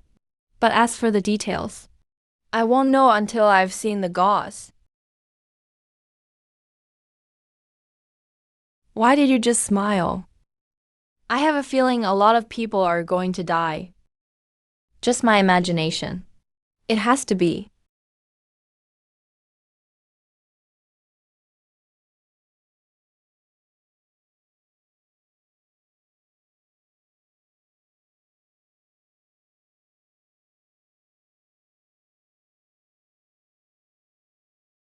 Why are you suddenly screaming? I just thought things were getting awkward and couldn't hold it in.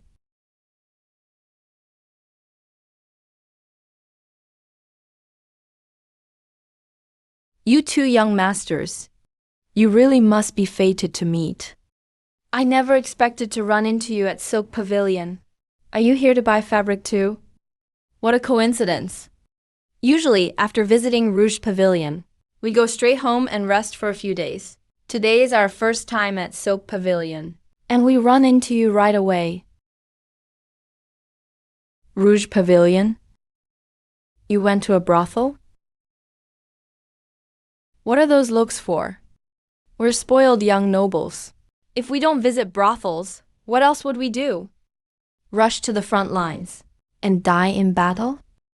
Not only did we visit Rouge Pavilion, but brother can get free services there from now on. Rouge Pavilion gave him a supreme membership card. That card is worth 200,000 taels of silver. He's the only one in all of Rouge Pavilion who has one. He gets priority entry and a private suite. All food and drinks are free. A girl will keep him company every day, and each month he can spend a night with one of the courtesans. Clouds resemble her robes, flowers her face. The spring wind brushes the railing and dew glows richly. If she could not be seen atop the Jade Mountain, she must be met beneath the moon on the Jasper Terrace. Gao Yang, did you really compose that poem on the spot at Rouge Pavilion? I didn't copy it. Young Master Gao, don't take it the wrong way. Chinking wasn't questioning you. Young Master Gao. Was that poem? Clouds resemble her robes, flowers her face, written for Chinking? Gao Yang, I understand how you feel. You have every right to hate me. Yesterday, you kept me waiting for hours. Now we're even. We can still be friends. Sis, can you stop insulting this poem? When have you seen a fairy suck up to power? I'm begging you. Go find Tu Xingge.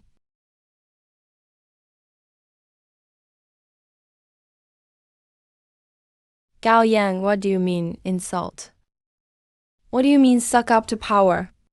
Why are you telling me to find Tu Xingge? You must explain yourself today.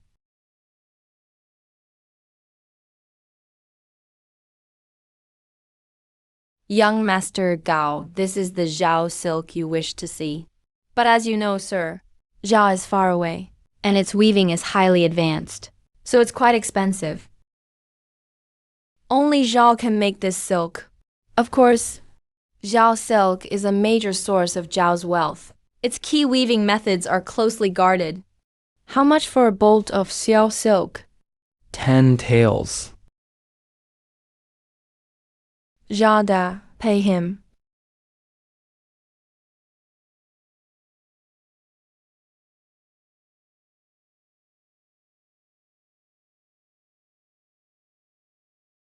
Gao Yang just left like that. To Gao Yang, the Zhao silk in his arms matters more than I do. The deeper the love, the deeper the hate. That poem must have been written by Gao Yang for you. He's just too hurt, so he's full of resentment. What he said just now, don't take it to heart.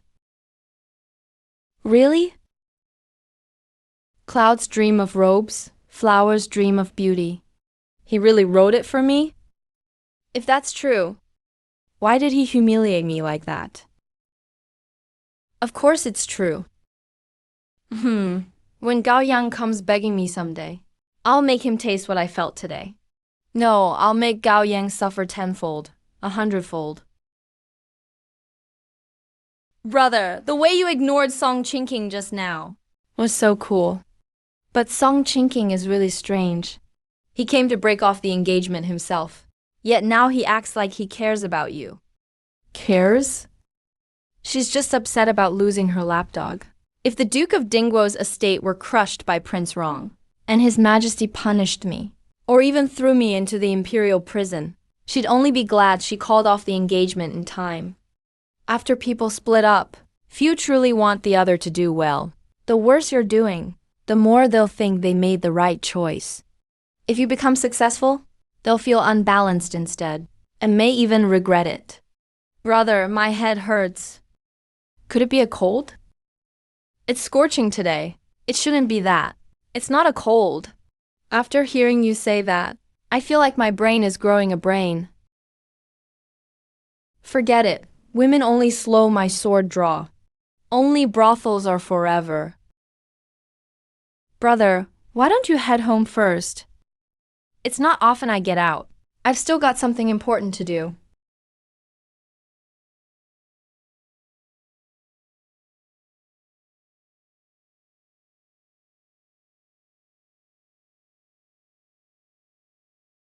What are you saying, brother? Seems you've always misunderstood me. I'm studying the spring and autumn annals. Why would I go to such a filthy place? After your wise words today, I've never craved knowledge this much. Fine, go. But don't touch the booze. And watch your mouth. Zhao Da, have some guards follow him secretly. That brat is probably racing to a brothel. Young Master, isn't freeloading legal in Great Qian? If second young master can exploit legal loopholes, can he get away unscathed? Freeloading is legal in Great Qian, but I never said you wouldn't get beaten up. Brothels keep so many thugs around. They can't just be there to stop girls from running. Let Changwen suffer a little, and see how cruel the world is. It won't be a bad thing. His first lesson in life will be taught by me, his big brother. Go.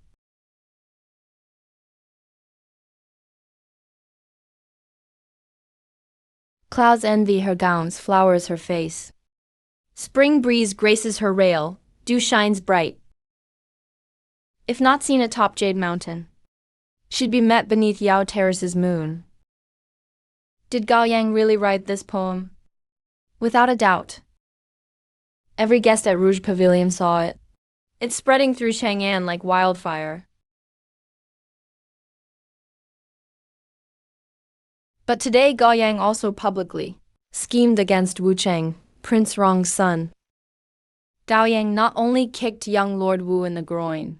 He likely drugged him with Gao Changwen too. Based on those brothers' nature, I suspect they mixed an aphrodisiac with a squirt gun. Most importantly, the drug wasn't slipped to him in secret. Gao Yang tricked Wu Cheng into drinking it publicly, yet Gao Yang spat out the wine in his mouth. Prince Rong surely won't let this go. No one in Great Qian is worse than Gao Yang. Gao Yang always plans before acting. Since he dared make a move, even if he's not completely sure, he's at least 90% sure. I won't clean up Gao Yang's mess. Issue an edict.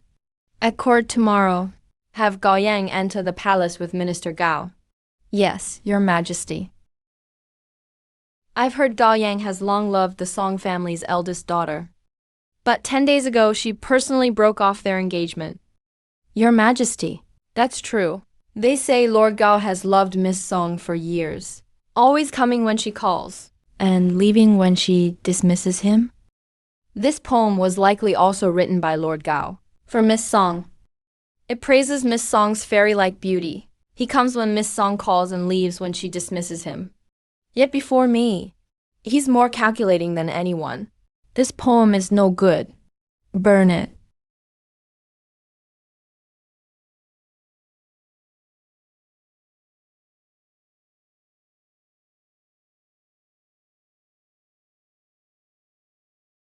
This young master looks unfamiliar. You must be new to Spring River House. Do you have a girl in mind, sir? An old saying goes, a general leading troops can never have too many. The same goes for my visits to pleasure houses. Bring me 5 first.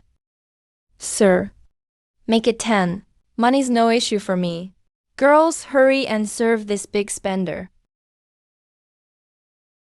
You're so generous, sir. I guarantee you'll leave leaning on the wall. Woohoo, let's fly!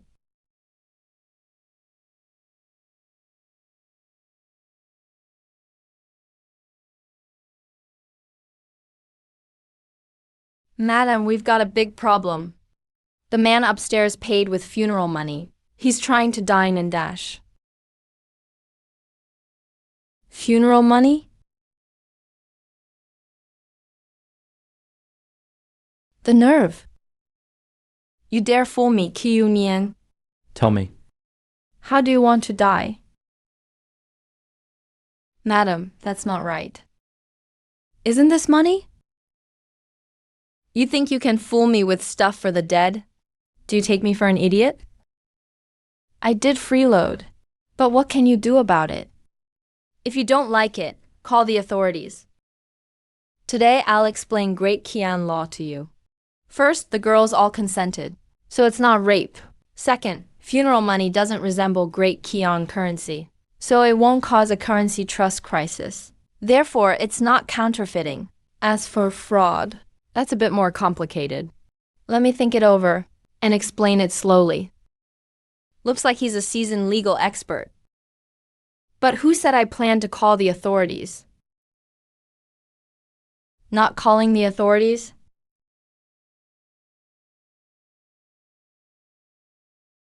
You dare freeload at Spring River House. Break his legs. This situation, my brother never mentioned. What happened to freeloading? Brother, you've killed my faith in love. After holding up the old general all morning and spending hours with Empress Ying Zheng, then visiting Rouge Pavilion, I didn't expect anything else. I just wanted Luo to give me a massage and get some good sleep. You little bastard. Greetings, father. Mother. Don't think the emperor protects you, so I can't do anything to you. Even if I can't beat you, I can still make you stand and copy the classics.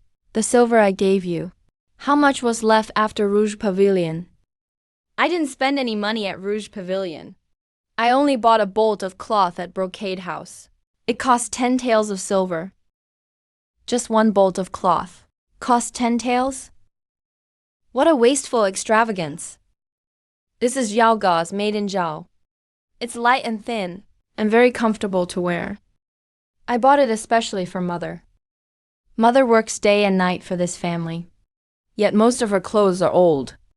Whenever I see that, it truly pains me. Time never defeats a beauty. If Mother makes a fine gown from this Zhao gauze, you'll be as lovely as in your youth. Time never defeats a beauty. My son sure knows how to talk. Since you brought your mother a gift, there should be something for me too, or I'll lose my temper. This looks nice. Hand it over. If father likes it, I'll gladly honor you with it. What is this? This is from Manager Liu of Rouge Pavilion. It's a premium membership token he gave me. Right now, only I can use it. But that's no problem. I'll have Manager Liu change the name another day. Then father can enjoy its privileges. This wooden token looks expensive. What privileges does it have? Nothing too special. With this token at Rouge Pavilion, you can enjoy all the food and wine you want. And one beauty can accompany you free each day. Each month, there's also a courtesan, who can spend the night with the holder. A beauty every day. And a courtesan every month? You bastard, what nonsense. Since I got together with your mother, I've never set foot in such a filthy place. It's just a wooden token. Keep it yourself. Father, you're holding it awfully tight. If my husband wants to go, then by all means go. I'm not a jealous woman. And I certainly won't do anything at midnight. What are you talking about, my dear? That brat is simply too weak, while I was born unusually strong. So he couldn't take the token from me. Of all the women in the world, I only love my wife. Younger. You're young and full of vigor. This thing is more useful in your hands. If your father had it, it would be a total waste. Though you're young, you should still take care of yourself. When you're young, you don't value your health. When you're old, you'll weep outside brothels. Yes, I understand. If father has no more advice, I'll return to my room and rest. First, go see your grandfather. Today's matter isn't small. He's been waiting for you. I'm going now. Wait, where's Changwen? Why didn't he come back with you? I came home first. Changwen said he still had books to read. And would return later? Changwen said so himself. He said he was going to read the spring and autumn annals and bring honor to the Duke Dingguo's household. He's studying? Did the sun rise in the west? That's rare. I'm greatly comforted. Then I'll go see grandfather first. Your grandson pays his respects, grandfather. Your grandson happens to be thirsty. Thank you for the tea, grandfather. You little rascal. You've got more nerve than your father. Tell me, what really happened at the Rouge Pavilion today?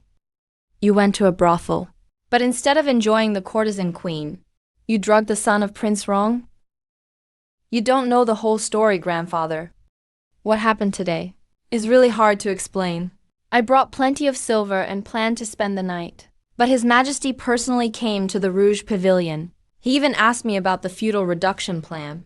I told him the time wasn't right to enforce such policies, and that we should eliminate Prince Rong first, then reform the state. I told His Majesty all my plans to strengthen the country. The feudal reduction can't be rushed. It would affect the entire nation. If the timing is wrong, it could bring disaster. The favor-granting order is a clever scheme, but the time isn't right yet. You've thought that through quite clearly. So you took the opportunity to suggest killing Prince Rong first, then reforming the country and making it strong. How much of that was for the good of the nation? And how much was personal revenge against Prince Rong's household? Not one bit was for the nation. It was all personal revenge. An opportunity this rare would be a shame to let slip away. To His Majesty. It was certainly a tempting offer. But have you thought about this? If Prince Rong falls, and you can't make Great Qian prosperous, or weaken the Six Kingdoms, what do you think will happen to you? Grandfather, I'm completely confident in this plan. I wasn't lying to you. Compared to military strategy, I'm actually better at economics. By economics, you can first think of it as money. Economic tactics can kill without a visible wound. If used properly, their destructive power is no weaker than a head-on clash between hundreds of thousands of troops. It may even be worse, economic tactics. If they can truly reduce the need for war and save the lives of Great Qian soldiers, then the army will certainly benefit. Do you have a specific plan? I do. I went to the brocade house today and specifically asked about Zhaoge's, a product of Shao. There's a lot we can do with it. If used properly, it could seriously damage Zhao's economy. I'd like to see how one piece of cloth could cripple Zhao's economy. Great Qian really has become lively because of you. I summoned you here, not because of Wu Cheng, but because I need to warn you about something. Please, grandfather, teach me. Magistrate Du Silver is no great matter. You offended Prince Rong today, but His Majesty will protect you in the end, because he needs your talent. Even if you keep chasing money, he may turn a blind eye, using you to keep the Six Kingdoms in check. But once Great Qian truly grows powerful, and His Majesty no longer needs you, the evidence of your corruption will become the reason for your execution. All the money you've hoarded your whole life will eventually return to the treasury. Do you understand the danger? Have you ever considered this, grandfather?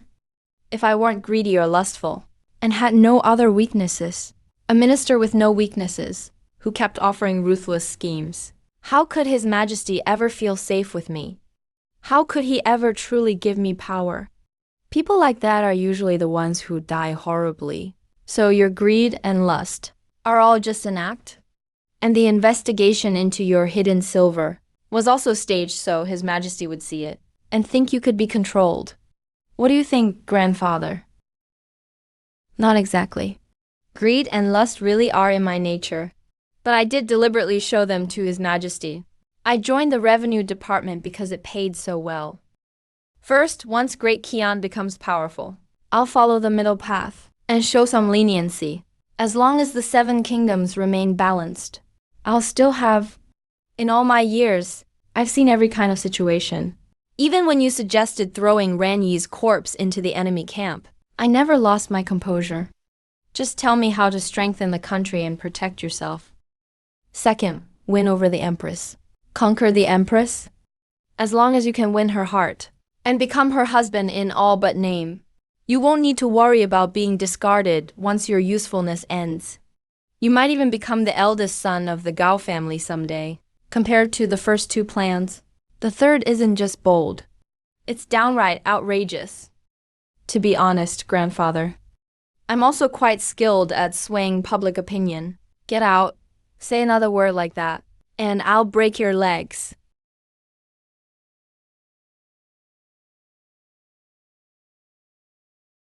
Your grandfather has finished speaking. Chang Wen, who did this to you, tell your brother. I'll get revenge for you. Brother, today was awful. If I hadn't revealed my identity and had my guards shown up, you'd never have seen me again. That wretch claimed he was going to study, but he actually went to Spring River House. He ordered 10 girls all at once. Then tried to pay with funeral paper money. He actually thought he could get them for free. After the madam at Spring River House learned his identity, she came personally to apologize.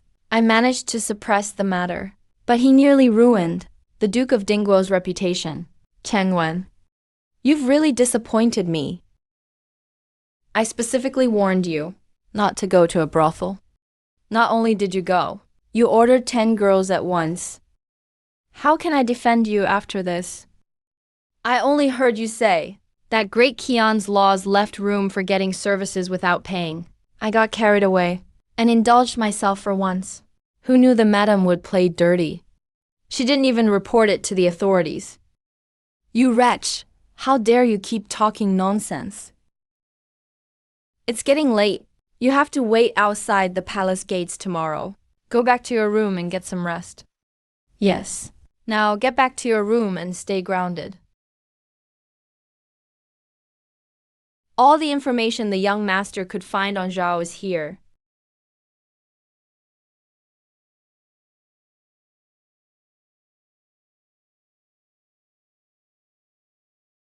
Father, I can't sleep. I really can't sleep.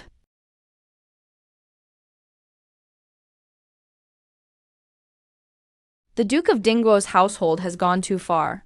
They kicked my son in public and openly drugged him. If this grudge goes unanswered, I don't deserve to be a prince of Great Qian. Tomorrow I'll impeach the Duke of Dingguo's household in court. I'll formally accuse Gao Yang. Father, I'm going to court with you tomorrow. I want to go too. I want to accuse Gao Yang myself. I want him to pay and have the entire court stand up for me.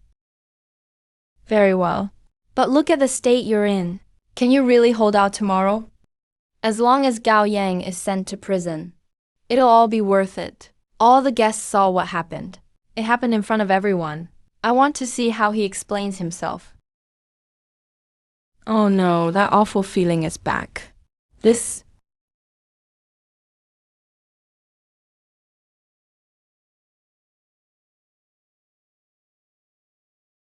I know everything that happened today. I'm aware of it all. You've suffered.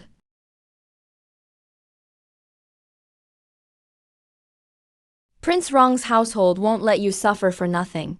And neither will I. I'll use every head in the Duke of Dingguo's household to avenge you. Dr. Nancare Ointment.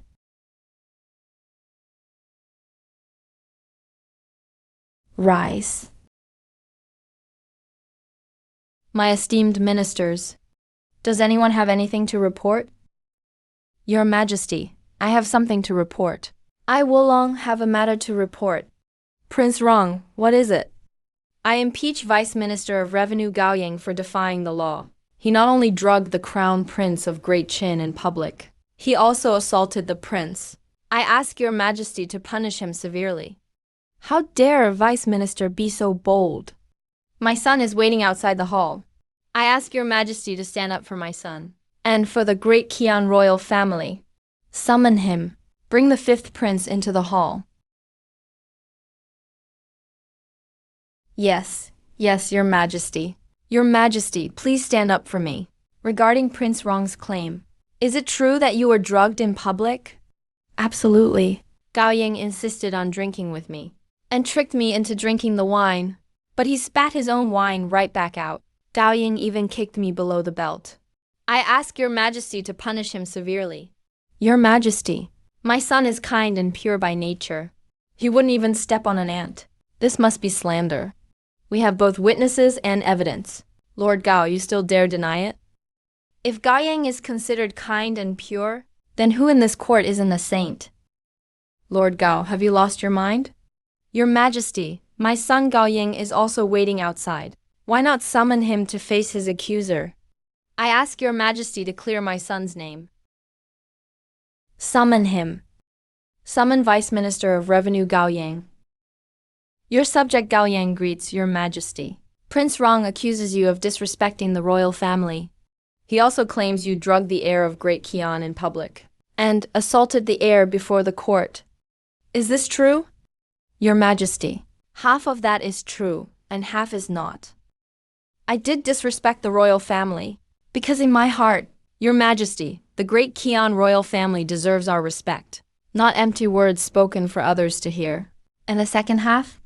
Did you drug Wu Jing and assault the heir before the court? Is that true? It's slander.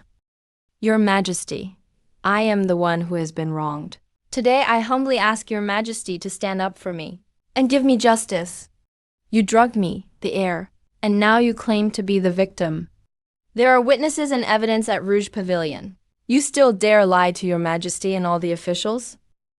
Do you have proof that I was the one who drugged you? Of course. In front of me you told Gao Changwen to fetch wine from the private room. Then you claimed that fine wine would inspire your poetry, and tricked me into drinking with you. I drank the wine, but you spat yours back out, and that doesn't count as evidence. Your Highness, you're wronging me. When I write poetry, I only need wine in my mouth. I don't necessarily have to swallow it. Is that habit a crime? Enough with your sophistry, Gao Ying. You tricked me by saying that poem was about me.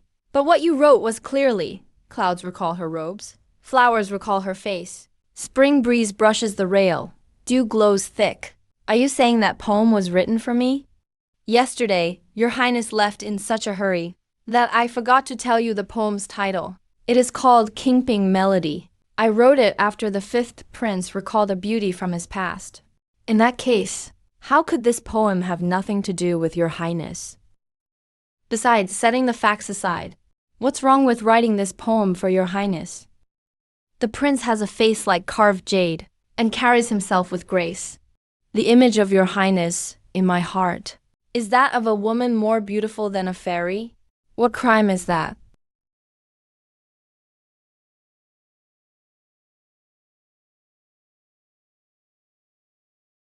That's sophistry, Gao Ying, and a deliberate change of subject.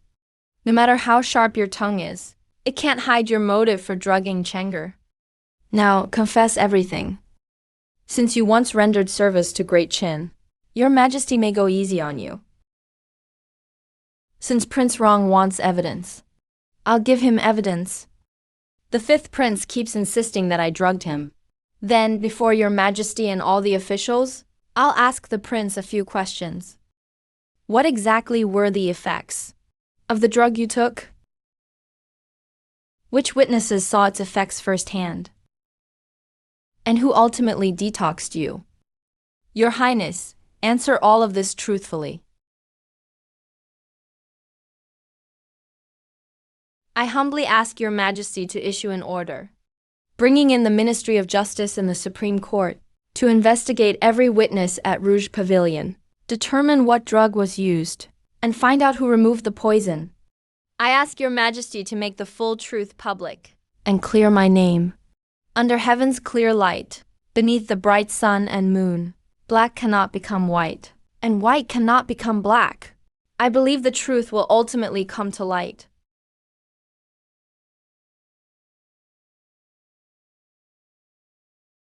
Since the heir and Gao Yang tell different stories, let the Ministry of Justice investigate. Get to the bottom of this. Your Majesty, the Rouge Pavilion is full of all sorts. Yesterday was very chaotic too. Gao Yang now insists. There was drugging involved. Perhaps I judged too hastily. But Gao Yang beat me in public. There's no denying that. Gao Yang, how do you explain this? Gao Yang, did you really strike Wu Cheng? Your Majesty, I didn't hit him. I only used my foot. Your Majesty, Gao Yang admitted it himself. Please punish him, Your Majesty. Please seek justice for my son, Your Majesty. Beating the heir of Great Qian in public is no minor crime. If he isn't severely punished, where is the royal family's dignity? Gao Yang, what else do you have to say? As a member of Great Qian's royal family, Wu Cheng failed to set an example. He even behaved shamelessly. Yesterday, Wu Cheng molested his personal guard in public. Then he tried to molest me. In a panic, I instinctively kicked him. Gao Yang, how dare you spout nonsense before His Majesty? When did I ever try to molest you? With everyone watching, you still want to deny it, Your Highness. Yesterday at the Rouge Pavilion, I was arguing with the heir's burly guard. The heir suddenly hugged the guard from behind by the waist and pressed his body tightly against him. Then the heir charged at me like a madman. I am a proud man, standing tall and true. I've always only loved women. I had no other choice then. I could only instinctively kick him. When I kicked, it was like thunder, But once I recognized the air, I immediately held back 90% of my strength. In the end, I only lightly touched him. Lightly touched him. I was clearly in so much pain then. If your highness doesn't believe me, have the imperial physician examine you here. Just check whether your relevant bodily functions still work. Then we'll know if I seriously injured you. If those functions have been impaired, I'm willing to admit guilt and take punishment. If they still work, that proves I held back 90% of my strength. The claim that I viciously kicked his private parts naturally can't stand. Your Majesty, my son finally came into his own. He must carry on the Duke Dingguo's family line. Yet Heir Wu dared defy all decency and tried to molest my son. I beg your Majesty to punish Heir Wu severely. Your Majesty, Great Qian has always valued propriety and virtue. Wu Cheng is a royal heir, yet he has a taste for men. If this gets out, where will the royal family's honor be? Please punish him, Your Majesty. I second that. I second that. On Gao Yang's word alone, how can we convict Heir Wu? Yeah, Gao Yang.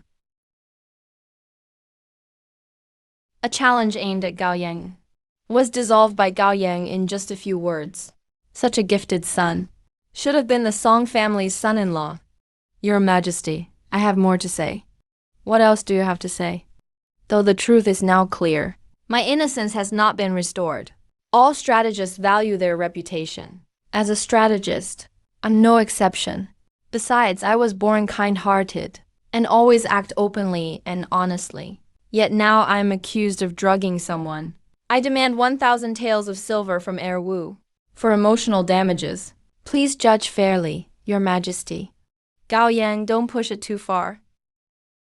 Bamboo may burn, but its integrity won't break. Jade may shatter, but its purity won't change. Though I die, my name will live on in history.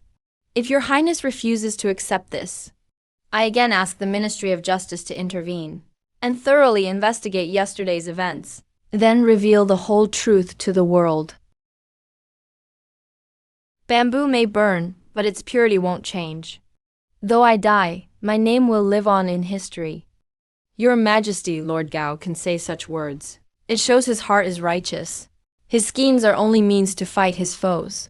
As for yesterday's matter, I also believe there must be a misunderstanding. Enough. This all began from a misunderstanding. This farce ends here. No one is to pursue it further. Yes, Your Majesty. Gao Yang may become my greatest foe in life, but I, Kui Shengge, won't lose to him.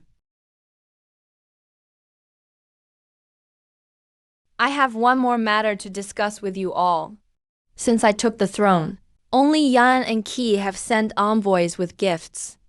The other 4 states have shown no response. Zhao is the worst of them. Zhao borders Great Qian, and once showed willingness to submit. Now that I've taken the throne, they clearly have no respect for me. How do you think we should handle this? How dare Zhao show such contempt for Your Majesty? I ask Your Majesty to send troops against them. Once Great Qian's cavalry arrives, the Zhao Emperor will surely bow and beg. Zhao has greatly expanded its army in recent decades. Its troops are strong and well-equipped. If Great Qian goes to war with Zhao now, the outcome is uncertain. Sending troops rashly is no wise move. If we can't use force, what else can Prince Rong suggest? Must Great Qian pretend not to know when Zhao insults Your Majesty, and just swallow this? Gao Yang, do you have a clever way to punish Zhao?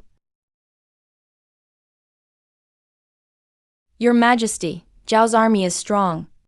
If our nations go to war, the outcome is hard to predict. I have no good plan for now.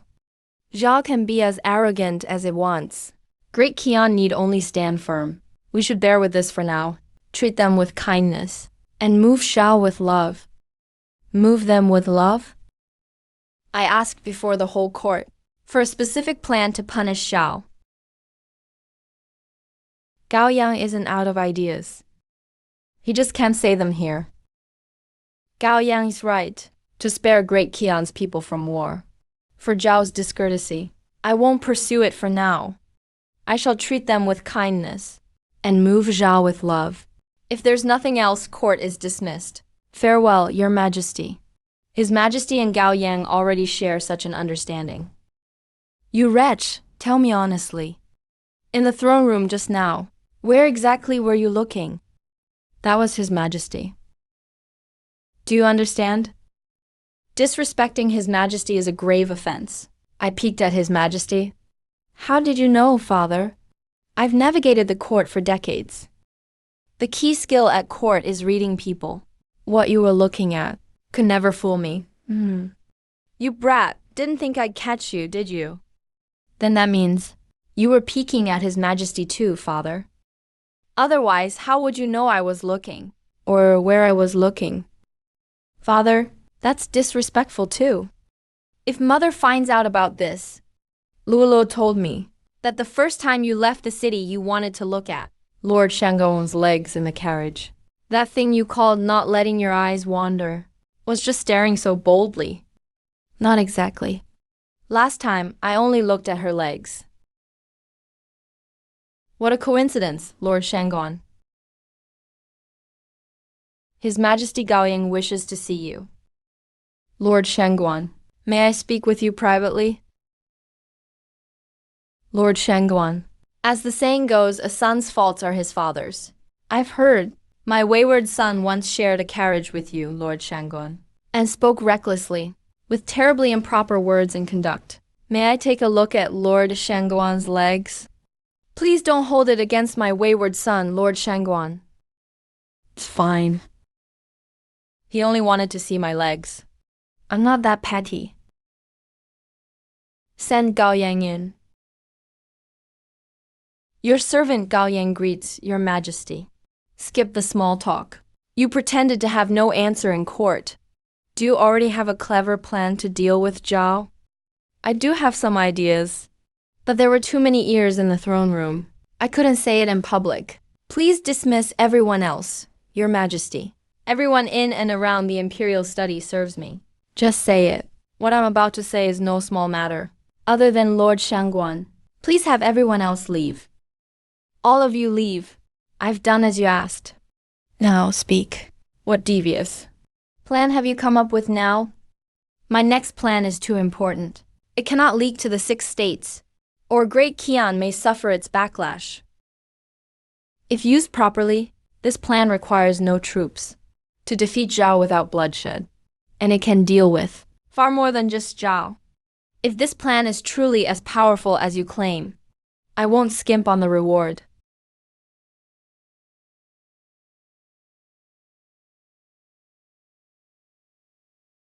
How can anyone write such ugly characters? I've seen many people's handwriting. No matter how it looks, I usually don't comment on it, unless I really can't help it. This handwriting is truly ugly. Your Majesty's handwriting isn't important. Today I'll explain how to set a trap, using a nation as the board, to precisely strike a foreign economy. Use a nation as the board, to strike its economy. Go on, how do I set a trap to fleece a nation's wealth, or even collapse its economic system? As they say, the best strategy defeats strategy.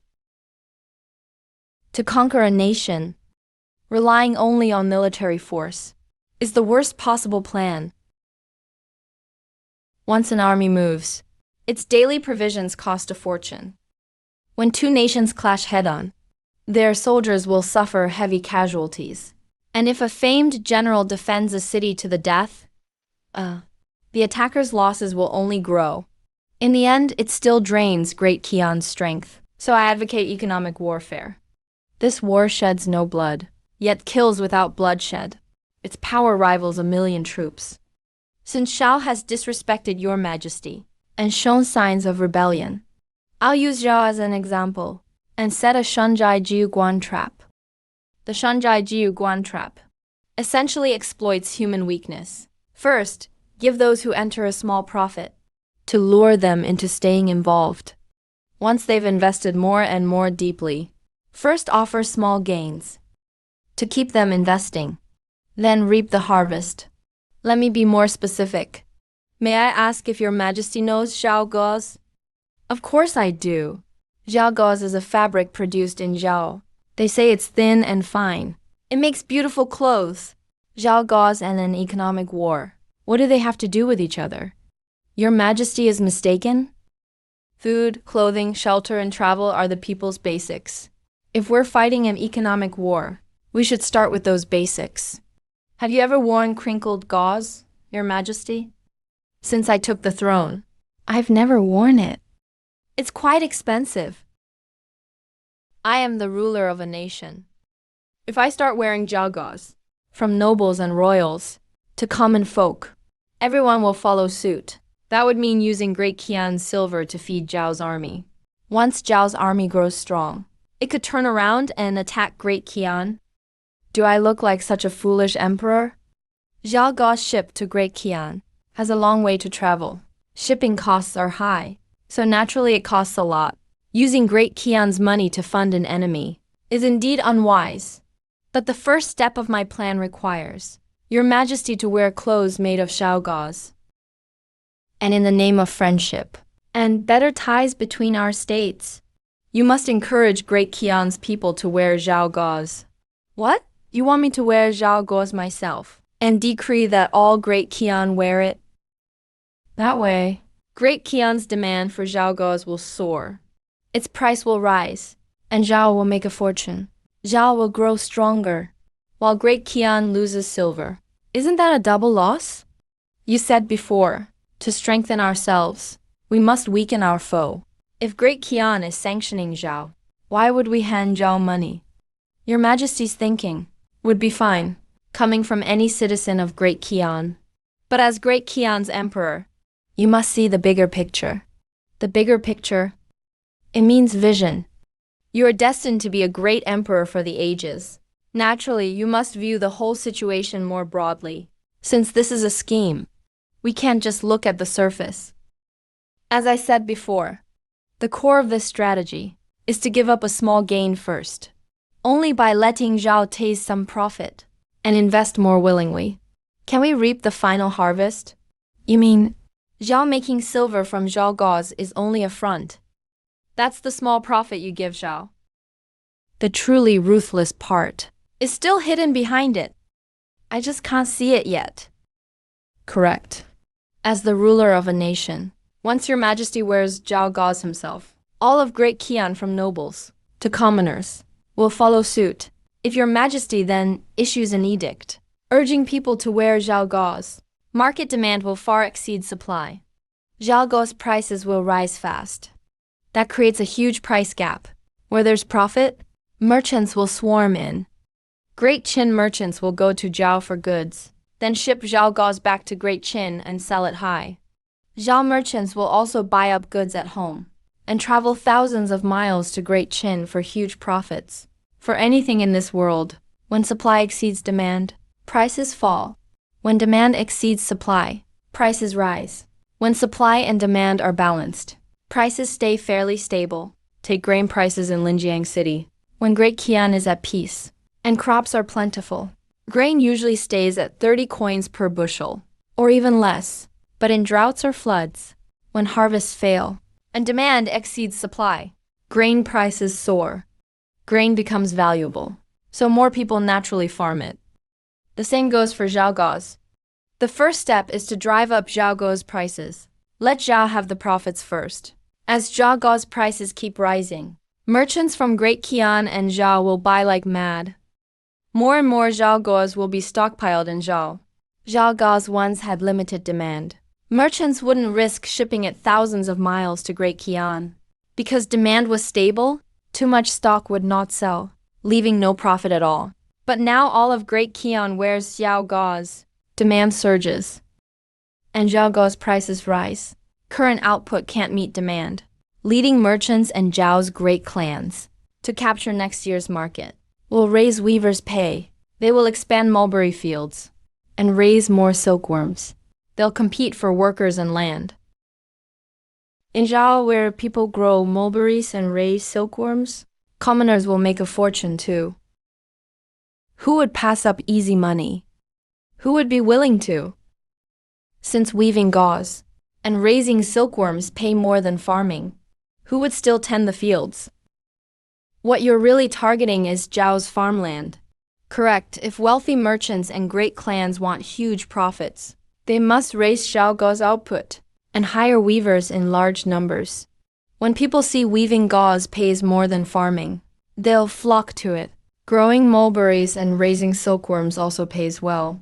So more people will turn fields into mulberry groves. That way, many people in Zhao will work in trades tied to Zhao gauze. Zhao's farmland will slowly lie fallow. Because to those people and merchants, as long as Zhao gauze earns them enough money, they won't fear being unable to buy grain. After all, grain costs only a few coins a bushel. Then countless Zhao merchants will go bankrupt when Zhao gauze crashes. Countless Zhao people facing unbearable grain prices won't be able to buy food and will starve to death. Even merchants who made fortunes from Zhao gauze early on will see their goods become worthless and quickly go bankrupt as grain prices skyrocket. The silver Zhao took from Great Qian earlier will all come back in the end. Great Qian will not only make a fortune, but without losing a single soldier, will collapse Zhao's economy and ruin its people's lives. Your Majesty, this plan goes even further. Once grain prices soar in Zhao, Great Qian can not only sell grain and harvest Zhao's wealth, but also send agents into Zhao. I just had a flash of insight and thought of a few more clever plans. What plans? After Great Qian's agents enter Zhao, they can spread rumors across Zhao. They can write Great Qian will rise, and Zhao will fall on notes hidden in fish bellies. Then let people find them inside the fish. They can also have white foxes speak in mountain forests at night. Heaven no longer favors Zhao. Near the Yellow River, we can first bury a one-eyed giant stone statue. Then let Zhao's people dig it up. A rumor grows with repetition. Once rumors spread everywhere, Zhao's people will believe their state is doomed. The people of Zhao can't fill their bellies and face unaffordable grain prices. They're most easily swayed at such a time. Then Zhao will surely fall into chaos. Daqian only needs to sit back and reap the rewards.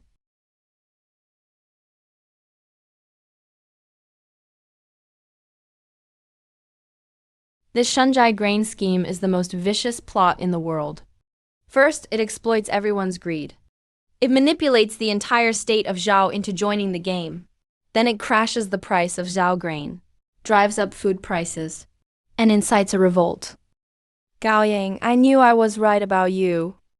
If your Majesty thinks the Shunjai grain scheme simply exploits human greed, then you underestimate it. Isn't it just greed? People have 7 emotions and 6 desires, along with greed, anger, and ignorance. Many merchants can spot these weaknesses in human nature and take advantage of them. But there's another weakness most people don't recognize. It's the inertia of thought. The inertia of thought? When the price of Zhao grain keeps rising and eventually reaches a sky-high level, the people of Zhao won't think it's about to crash. They'll only believe Zhao grain will stay scarce and that the price will rise even higher. Even if some people in Zhao realize there's a risk of losing everything, they'll think misfortune won't happen to them. Likewise, once Zhao grain starts to crash, that same mindset will keep people from buying in.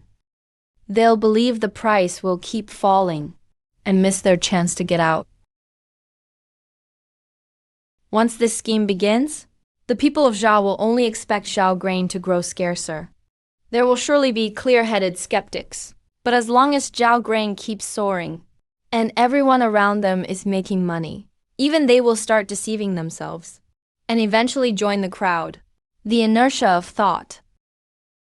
From the moment they buy in, to the price collapse, and then the rise in food prices.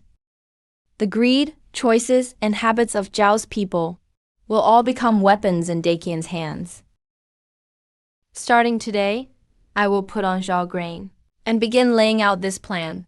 If this plan can resolve the Zhao problem without bloodshed, I will reward you handsomely. Your Majesty, an economic war can't be won overnight. Without a year or two, it will be hard to see the final results. This plan is much like the open plot to weaken the vassals. Even if Xiao sees what's going on, it may not be able to stop those chasing profit from joining in. But the entire plan rests on one condition. Dakian must be strong in arms and horses, with a full treasury. Otherwise, if Zhao has the strength to flip the table and attack Dakian directly, Dakian will only suffer the consequences. Your Majesty should understand what I mean. First, Gao Ying, you stressed that Dakian must grow rich and strong. Then you deliberately offered a plan to cripple Zhao. And now you say I should understand? I have no intention of urging Your Majesty to eliminate Prince Rong. I swear.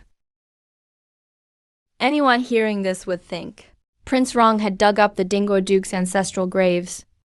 Otherwise, where would such hatred come from? What do you think Prince Rong and Wu Cheng are doing right now in Prince Rong's estate? I'm not afraid of death, of course, but I still want to keep burning for Dakian. Don't worry. I won't give Prince Rong a chance to harm you, Lord Gao. It's just that Prince Rong's case affects too many people. Even I? Need some time.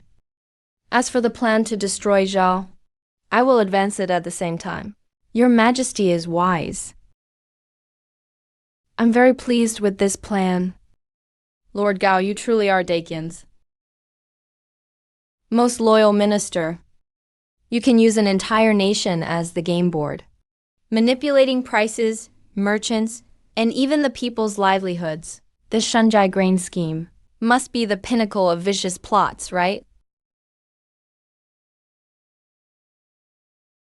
Father, you must stand up for me. Gao Ying ruined me like this. And today he even dared demand compensation from me in court. This is completely outrageous. He's gone too far. If I don't avenge this humiliation, how will I ever show my face in Chang'an again? I am Dakian's chief regent and a prince of the dynasty. His Majesty has always respected me and trusted me with everything. I will surely get justice for you. At court, Gao Yan won for now. But here in Chang'an, how could I let him keep running wild? Mr. Chen, you're known as Dakian's greatest strategist. Do you have a brilliant plan to deal with Gao Ying? Of course I do. But something troubles me. These past few days, I carefully studied Gao Ying of the Dingo Duke's estate. Gao Ying isn't someone who seeks a moment's pleasure without considering the consequences. In other words, He dared to scheme against the heir. and acted without the slightest hesitation. That proves he isn't afraid of the prince's retaliation. I still can't figure out where Gao Yan gets his confidence. This is just a feud between young men. It's not an irreconcilable grudge to the death. Does he really dare attack me directly? Since the Dingo Duke's estate wants to challenge me, I will see this fight through to the end.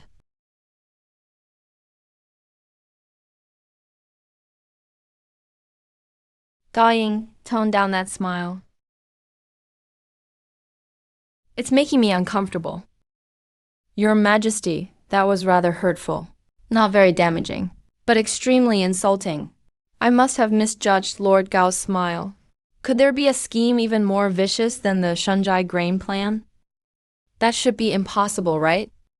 The world's most vicious schemes can always be made more vicious. There is no such thing as the most vicious. The Shanzhai grain scheme is ruthless, but it is far from the cruelest. Some schemes that get something for nothing are truly far more vicious. I despise them.